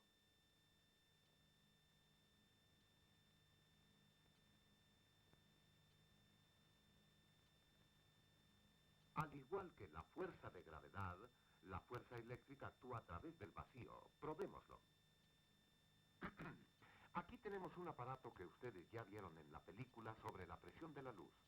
Recuerden que había un pedazo de hoja de aluminio suspendida de una fibra de cuarzo en un recipiente en el que se había efectuado el vacío. Pero esta fue la primera versión, pues no nos habíamos dado cuenta de que teníamos que eliminar primero, muy cuidadosamente, las fuerzas electrostáticas. Veamos lo que en realidad hacen las fuerzas electrostáticas. Observen esto.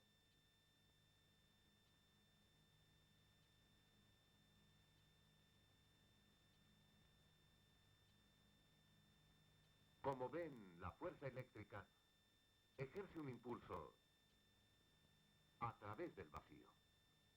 Ahora veamos este tubo que tenemos aquí. Su aspecto es familiar, es un tubo catódico, similar al que tienen los aparatos de televisión. Se produce un haz de electrones aquí en el cañón y va a dar hasta el frente del tubo. El por qué es un tanto anticuado es muy simple. Los fabricantes no se habían dado cuenta de que tenían que contrarrestar los bombardeos de haces de electrones producidos en el exterior por las fuerzas eléctricas para impedir su acción, como en el experimento de Cavendish, y también de igual modo en la experiencia que hicimos sobre la presión de la luz. Veamos ahora el comportamiento del haz de electrones. Acerco la barra electrificada y el punto desciende en el tubo. Esto significa que empujamos a los electrones. Y los electrones se desplazan hacia abajo en el tubo. Poco más y nos olvidamos de estudiar las fuerzas magnéticas, ¿no es cierto? He aquí un imán.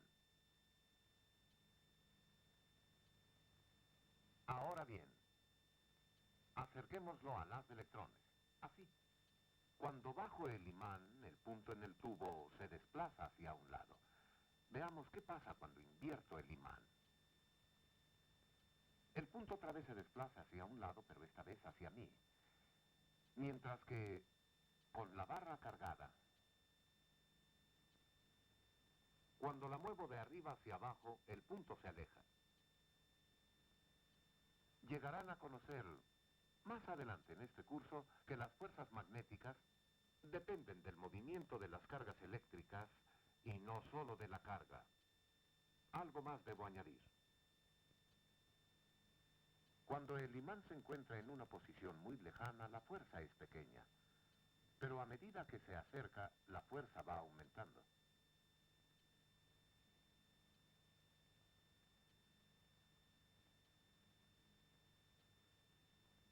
Consideremos por último estas dos manzanas. La fuerza gravitacional entre ellas es nula debido a la distancia que las separa. Y si las acerco, la fuerza gravitacional continúa siendo despreciable. Pero la razón que explica esto es sencilla. Ninguna de las manzanas es tan grande como la Tierra para producir una fuerza gravitacional grande. Observen esto. Cuando las pongo juntas, cuando las manzanas se tocan, entonces los átomos de esta manzana están muy cerca de los átomos de esta otra, a solo unos cuantos diámetros atómicos. Si las colocamos bien juntas, las fuerzas eléctricas se vuelven enormemente grandes y van aumentando rápidamente a medida que tratamos de apretarlas una contra otra. Y precisamente eso se logra con el contacto. Dije al principio que la noción de contacto era algo muy peculiar. Trataré de explicarlo en otra forma. Cuando decimos que dos cosas se tocan, en realidad lo que pasa es que las fuerzas eléctricas se van haciendo cada vez más rápidas cuando tratamos de acercar todavía más a estos dos objetos. Pero de las fuerzas nucleares no hemos dicho casi nada, aunque en realidad yo no voy a decir gran cosa excepto esto. Supongamos que estas dos manzanas representan dos átomos. Cuando los átomos están juntos, como están aquí, y los núcleos que se encuentran muy en el interior del átomo, en el lugar en que deben estar las semillas de estas manzanas. Los núcleos están muy separados en ese caso, y en esas circunstancias, las fuerzas nucleares son insignificantes porque para su tamaño la distancia es enorme y las anulan los electrones que se encuentran alrededor del átomo. En este caso, la cáscara de la manzana. En ciertas circunstancias, sin embargo, cuando los núcleos se juntan, o cuando las partículas nucleares se aproximan bajo circunstancias especiales, las fuerzas se hacen de veras grandes. Lo que se dice grandes.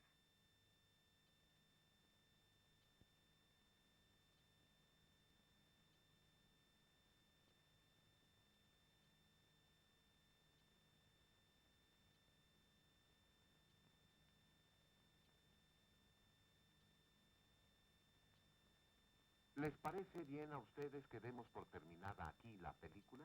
Después de todo ya hemos hablado de toda la física, de toda la química y de las demás ciencias, cuando menos de su relación con las fuerzas.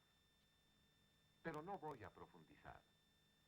Un verdadero profesional, antes que nada, para comprender las cosas complicadas, empieza siempre por estudiar las cosas simples y eso es lo que vamos a hacer. Tomaré un caso sencillo que tal vez les parezca trivial, pero no importa. Aquí hay dos cuerpos y produzco una colisión. El cuerpo A choca con el cuerpo B, pero ya esto resulta complicado. Hay dos cuerpos y dos movimientos por estudiar. Fijemos este aquí. Así, y efectuemos la colisión. Estudiemos el movimiento en este cuerpo. Quiero dar ahora un paso más adelante. Taparé este cuerpo tapando así la fuente de la fuerza y estudiar el comportamiento de este cuerpo bajo la acción de una fuerza. Esta es la forma en la que vamos a iniciar el estudio de la mecánica newtoniana, justamente así.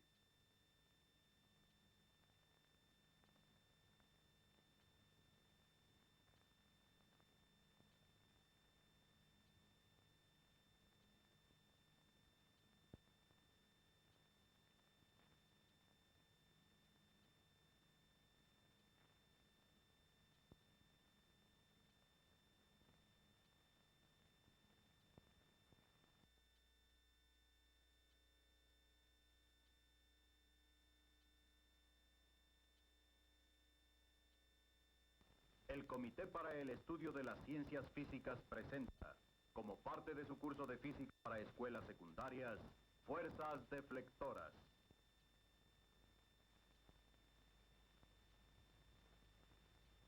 Hoy hablaremos del movimiento de los cuerpos que siguen una trayectoria curva y trataremos de responder a estas preguntas. ¿Qué tipo de fuerzas impulsan a los objetos a moverse describiendo curvas? ¿Y qué relación hay entre dichas fuerzas y las curvas mencionadas? Veamos un ejemplo típico de movimiento en curva. Este es un atleta que se dispone a lanzar un peso.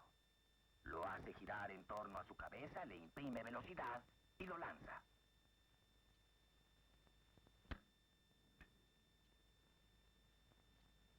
Las fuerzas que actúan en este movimiento son realmente complejas, pero la principal es la que ejerce el hombre por medio de sus músculos. Estas fuerzas son difíciles de medir directamente. Además, existe la atracción gravitacional de la Tierra.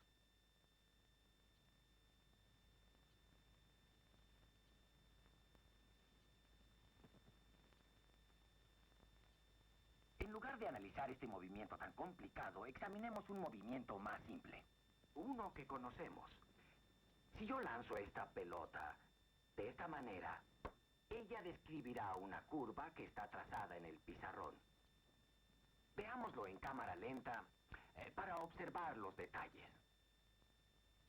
En este caso conocemos la curva y también conocemos la fuerza.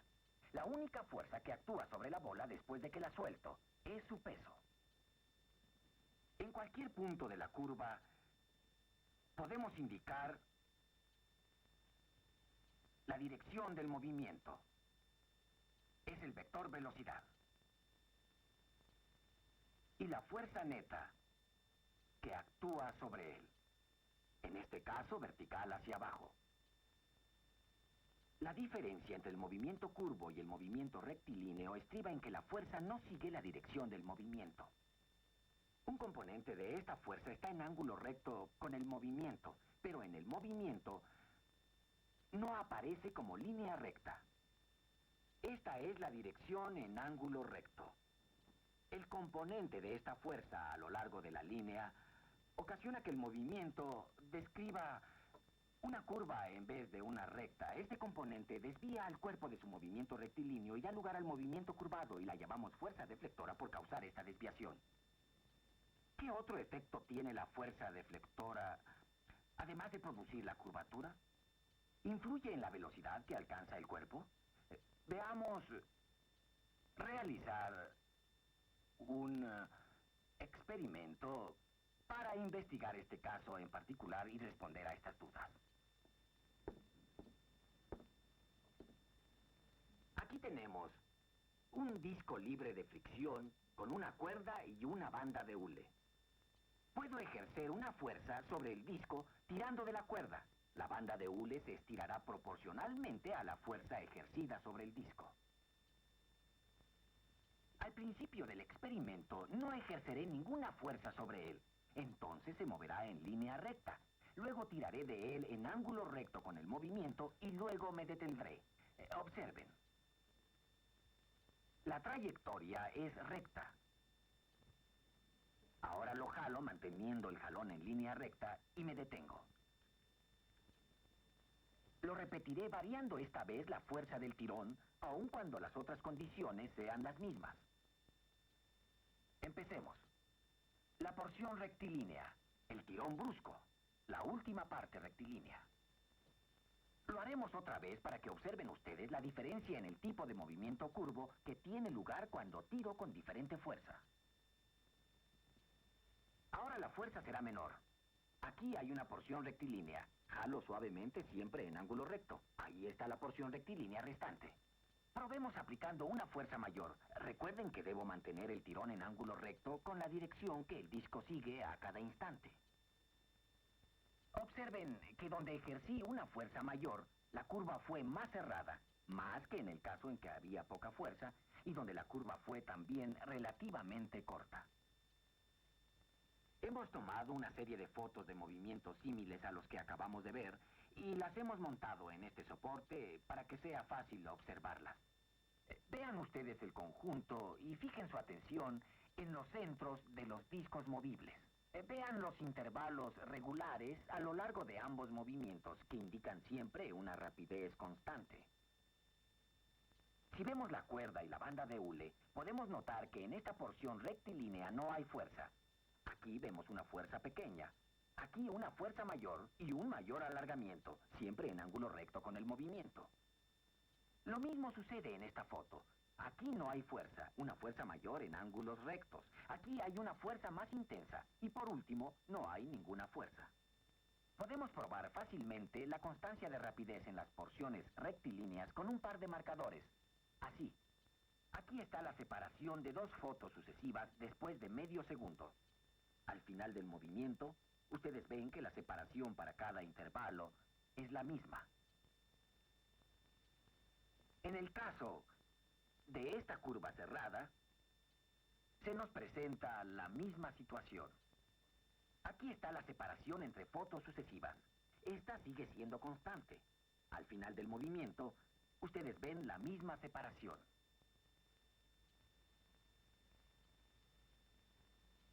La conclusión de esto es que una fuerza puramente deflectora puede cambiar solo la dirección del cuerpo en movimiento, mas no su velocidad. Vamos a averiguar qué clase de curva será producida por una fuerza deflectora cuando ésta actúa sobre un cuerpo en movimiento. En la generalidad de los casos, este es un problema complejo. Así que simplificaremos viendo el caso de tener únicamente una fuerza deflectora de magnitud constante. ¿Recuerdan que en estas fotos una fuerza relativamente pequeña produjo una desviación poco pronunciada y una fuerza relativamente grande produjo una desviación brusca? Ahora bien, un tirón constante debe producir una curva uniforme en todos los puntos. ¿Qué quiero decir con una curva que está igual y uniformemente curvada en todos sus puntos? Aquí tengo una parte de esa curva que se dobla regularmente. Si la hago girar, se ve exactamente igual. Y si la divido en mitades, tercios o cuartos, cada segmento deberá ser igual a los demás. En vez de tratar de cortar esta curva, tomaré estas porciones de una curva igual que ya están cortadas. Todas estas partes son idénticas entre sí. El total es idéntico a nuestro arco original. Cuando superpongo dichos segmentos, todos coinciden. Si pongo un segmento al revés, siguen alineados.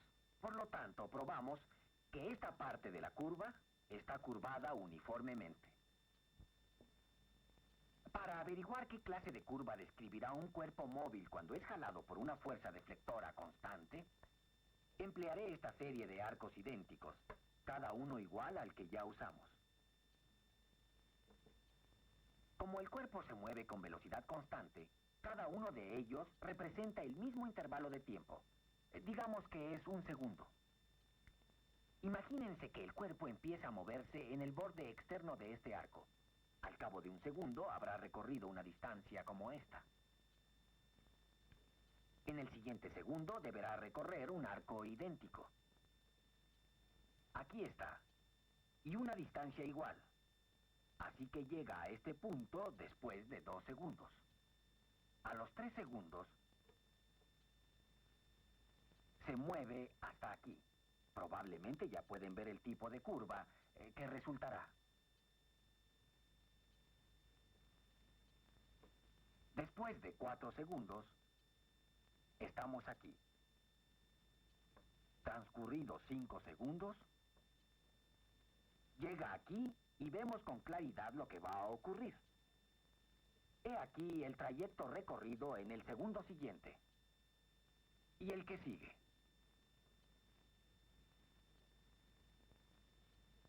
Vemos que se ha producido una trayectoria circular por la acción de una fuerza deflectora constante que actúa sobre un cuerpo que se mueve con una velocidad definida. Un círculo es una curva que se ve igual en todas sus partes. Por lo tanto, un jalón constante en ángulo recto hará que un cuerpo se mueva formando un círculo. Espero haber sido convincente. Algunos de ustedes tal vez tengan dudas todavía y piensen, ¿sucede realmente en los movimientos naturales? Para averiguarlo, experimentemos con un movimiento circular real. Aquí tengo un disco sin fricción, un arillo que indica la fuerza, y en este caso, tenemos una cuerda que está atada a un lugar fijo sobre la mesa. Voy a empezar así, ajustándolo. Ustedes podrán ver el movimiento circular. Será un círculo si el estiramiento del aro elástico es constante. Un estirón constante implica también una fuerza constante. Con el fin de asegurarnos de que la banda de hule se estiró con igual intensidad en todos los puntos del movimiento, veamos una foto de este movimiento circular. En una serie de fotos tomadas con intervalos de 1 segundo, podemos probar la constancia del estirón de la banda de hule, lo que indica la magnitud de la fuerza. Esta es la misma en todos los puntos. Por lo tanto, hemos establecido que una fuerza deflectora constante hará que un cuerpo se mueva en círculo con velocidad constante. Pero, ¿cuál es el tamaño del círculo para una fuerza dada? Para responder a esta pregunta necesitamos tener una relación entre la fuerza y el radio del círculo. Estudiamos anteriormente que la relación entre la fuerza y el movimiento rectilíneo es dada por la ley de Newton. F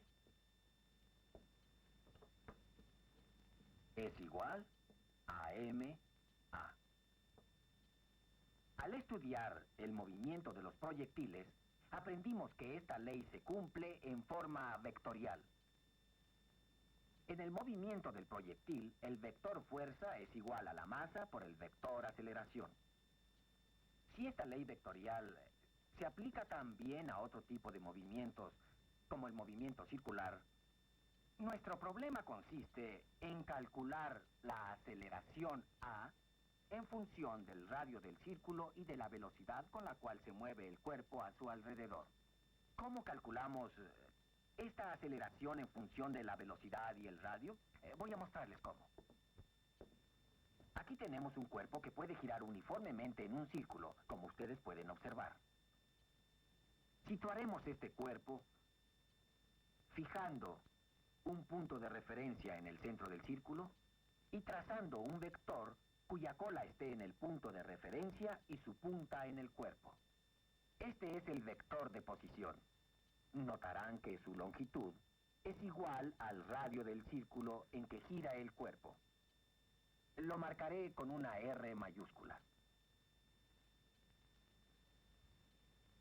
Ahora, cuando gira el cuerpo, se mueve con una velocidad definida, dirigida tangencialmente al círculo.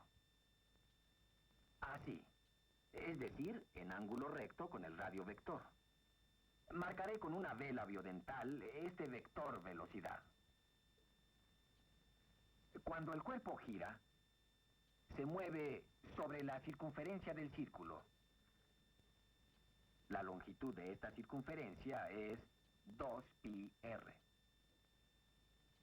Si el tiempo que el cuerpo necesita para recorrer esta distancia es T mayúscula, o sea, el período de movimiento, vemos entonces que la velocidad, la magnitud del vector, debe ser igual a 2πr entre el período T. Aquí está escrito, V es igual a 2πr sobre T. Observen ustedes, mientras el cuerpo se mueve en el círculo, el vector de posición gira uniformemente. Este vector velocidad señala la rapidez del cambio de un vector que gira uniformemente. Ahora, el vector velocidad también gira uniformemente, al igual que el radio vector. Es fácil ver que el radio vector gira uniformemente, pero no es tan fácil ver que el vector velocidad gira uniformemente. La razón es que la cola del vector de velocidad se mueve en un círculo, mientras que la cola del radiovector está fija en el centro del círculo. Para ver más fácilmente que el vector velocidad gira, en efecto, uniformemente, tomemos otro vector de igual longitud y coloquemos su cola en el centro del círculo, ajustándolo para que sea paralelo al vector velocidad. Este vector, que es la imagen del vector de velocidad, reproducirá cualquier dirección hacia la que apunte el vector velocidad. Ahora hagamos girar el disco y observemos lo que sucede con este vector imagen. Vemos que gira uniformemente, al igual que el vector de posición. Si ahora queremos calcular la velocidad de cambio de este vector rotatorio, este vector imagen, seguimos el razonamiento con el que calculamos la rapidez del cambio de este vector rotatorio. La rapidez de cambio de este es de 2pi veces su longitud dividida por el tiempo de una vuelta. La rapidez de cambio de este vector imagen es idéntica a la rapidez de cambio del vector velocidad. Recuerden, la rapidez de cambio de la velocidad es la aceleración. Eso es lo que la palabra significa. Así es que hemos calculado la aceleración. Su magnitud, que es igual a 2pi veces la rapidez dividida por el período. Aquí lo tenemos. A es igual a 2pi b sobre t. Ahora nos vamos a referir a la dirección. Vamos a eliminar nuestro vector imagen. Y a ver la relación entre los vectores de posición y velocidad. El vector velocidad está en ángulo recto con el vector de posición. Y como este indica la rapidez de cambio de aquel, el vector aceleración debe estar en ángulo recto con v.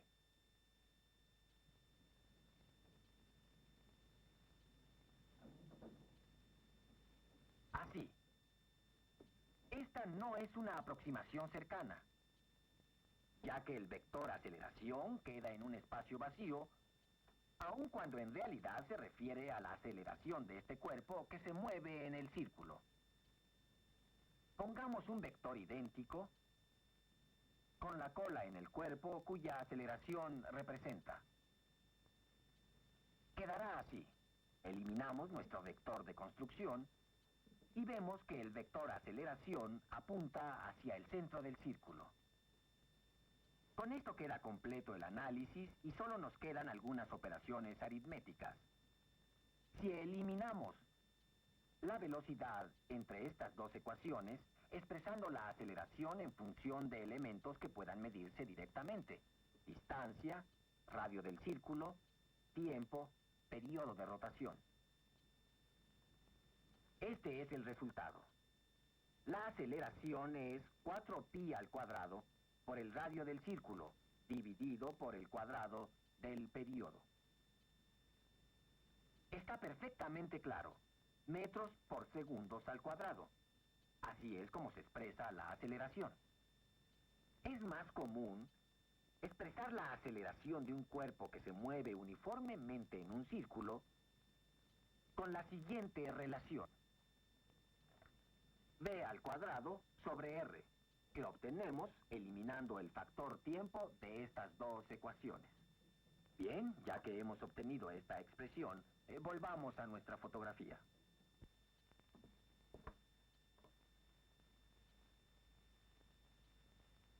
Si medimos el radio del círculo R y lo hacemos usando esta escala y el período de movimiento T mayúscula, contando el número de imágenes que aparecen en un círculo completo y recordando que hay un segundo de diferencia, podemos sustituir estos valores en la fórmula y calcular el valor numérico de la aceleración. Lo tengo en una tarjeta. Radio 36 centímetros, período 15. La aceleración resulta, por lo tanto, de 6.3 centímetros por segundo por segundo. Ahora nos preguntamos, ¿qué pasaría si aplicamos la misma fuerza al mismo disco pero este partiendo del reposo. Deseamos saber si la aceleración en movimiento rectilíneo es igual o diferente a la que ya medimos. El profesor Purcell ha realizado este experimento que ya vimos. Usó el mismo disco y la misma banda de hule estirada igual. En realidad, escogimos el experimento en el cual el aro elástico estaba estirado con una fuerza similar a la del experimento de Purcell. Averigüemos el valor de aceleración que él estableció para el movimiento rectilíneo. Esta distancia es de 24.8 centímetros. Así que la velocidad media en este segundo fue de 24.8 centímetros por segundo.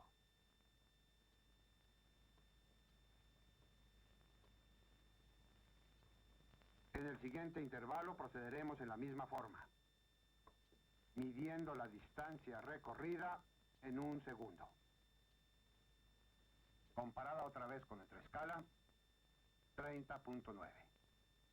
Así que la velocidad media en este intervalo es de 30.9 centímetros por segundo. El aumento de velocidad de un segundo y otro fue de 6.1 centímetros por segundo. La diferencia entre los dos, ya que tuvo lugar en un segundo, es la misma que la aceleración. En este recorrido, entonces, la aceleración fue de 6.1 centímetros por segundo por segundo. Esta aceleración de 6.1 centímetros por segundo coincide con la que habíamos obtenido dentro del error experimental. Para desviar a un cuerpo de su movimiento rectilíneo, se necesita una fuerza tan intensa como para aumentar su velocidad en el movimiento rectilíneo. Debemos preguntar qué hemos aprendido de esta igualdad de la aceleración para dos movimientos tan diferentes. Aprendimos primero, en relación con el movimiento rectilíneo, que cuando una fuerza actúa sobre un cuerpo en la misma dirección de su movimiento o en dirección opuesta, se aplica la segunda ley de Newton. En el caso de los proyectiles, estudiamos el movimiento bajo la acción de una fuerza constante en magnitud y dirección. Pero el movimiento no sería necesariamente en la misma dirección de la fuerza. Esa fue la primera prueba de que la ley de Newton era cierta para esta forma vectorial. Ahora, en este movimiento, tenemos algo nuevo. Esto es movimiento bajo la acción de una fuerza que, aunque tiene una magnitud constante, se mantiene cambiando su dirección. Así hemos visto que la validez de esta ley vectorial parece fortalecerse cada vez que hacemos un nuevo experimento. Miles de experimentos de todo tipo han verificado la validez de esta ley. Y a este respecto vamos a decir que aceptamos la ley de Newton en su forma vectorial como uno de los grandes principios de la física. De acuerdo con esto, contamos con un poderoso instrumento para la investigación de fuerzas en la naturaleza, que no son aparentes de otro modo. Demostraré lo que quise decir volviendo a nuestro movimiento circular. Este experimento les parecerá conocido. Un disco carente de fricción, la cuerda, el poste central y el movimiento circular. Pero anteriormente contábamos con otro elemento. Falta el aro elástico que indicaba la fuerza ejercida. Solo tenemos la cuerda que no es elástica entre el poste central y el cuerpo en movimiento. Sabemos que el cuerpo se mueve en círculo, pero no tenemos una prueba de la fuerza que actúa sobre él. ¿Cómo sabemos que esta cuerda actúa sobre el disco en movimiento? A simple vista no podemos darnos cuenta. Aquí aplicaremos la ley del movimiento de Newton. Con la velocidad del cuerpo movible y el radio del círculo en el que se mueve, calcularemos la aceleración. Y habiendo determinado la masa, podemos predecir con exactitud la magnitud de la fuerza que ejerce la cuerda sobre el disco en movimiento. Ustedes saben que en la naturaleza hay muchos movimientos que se realizan sin una cuerda que nos permita sospechar la presencia de una fuerza. Pero estudiando dichos movimientos, podemos estar seguros de que tales fuerzas existen efectivamente. Por ejemplo, veamos. La Luna es un cuerpo que recorre una trayectoria prácticamente circular alrededor de la Tierra. Se mueve en torno a la Tierra en un periodo aproximado de 28 días, describiendo un círculo. Por su movimiento, sabemos que la magnitud de la aceleración es constante y que apunta directamente desde la Luna a la Tierra. Entonces debe haber una fuerza ejercida sobre esta Luna en movimiento dirigida hacia la Tierra. Con base en este tipo de consideraciones, Sir Isaac Newton, como ustedes aprenderán en pocas semanas, obtuvo los medios para descubrir la ley de la gravitación universal. Ahora hablaremos de otro ejemplo en la naturaleza en que hay una fuerza deflectora de gran importancia, aun cuando no hay ninguna cuerda ni ninguna otra evidencia física más que el movimiento. Dicha fuerza existe. Son las fuerzas magnéticas. Ustedes ya han visto una fuerza magnética en una película del profesor Zacarías sobre las fuerzas. Un imán ejerce fuerzas deflectoras sobre un haz de electrones en movimiento. Aquí, en esta película, vemos un haz de electrones. Esta corriente de electrones se mueve a través de un gas, y las colisiones de estos electrones con las moléculas del gas forman un rastro de luz que vemos como el recorrido de dicho haz. En un campo magnético uniforme podemos ver esa huella. Es un círculo. Esto significa que en este arreglo experimental, la fuerza deflectora tiene una magnitud constante. Si aumento el campo magnético, aumenta también la fuerza y se forma un círculo menor, más cerrado. Y aunque las leyes que hoy desarrollamos se descubrieron hace más de 200 años, siguen siendo válidas. Ahora permítanme resumir lo que hemos estudiado hoy. Hemos preguntado qué tipo de fuerzas hacen que los cuerpos se muevan describiendo curvas. Encontramos que las fuerzas que empujan o tiran en ángulo recto en relación con el movimiento de un cuerpo móvil hacen que éste siga una trayectoria curva. Y que dichas fuerzas no influyen en la velocidad. También averiguamos que cuando la fuerza deflectora es de magnitud constante, hace que el cuerpo se mueva en un círculo. Usamos esta prueba para confirmar la generalidad de la ley de Newton sobre el movimiento vectorial, y luego indicamos que dicha ley puede emplearse para descubrir la naturaleza de las fuerzas estudiando los movimientos que producen, y que esto es muy valioso para estudiar los casos en que no hay más pruebas de que dichas fuerzas existen.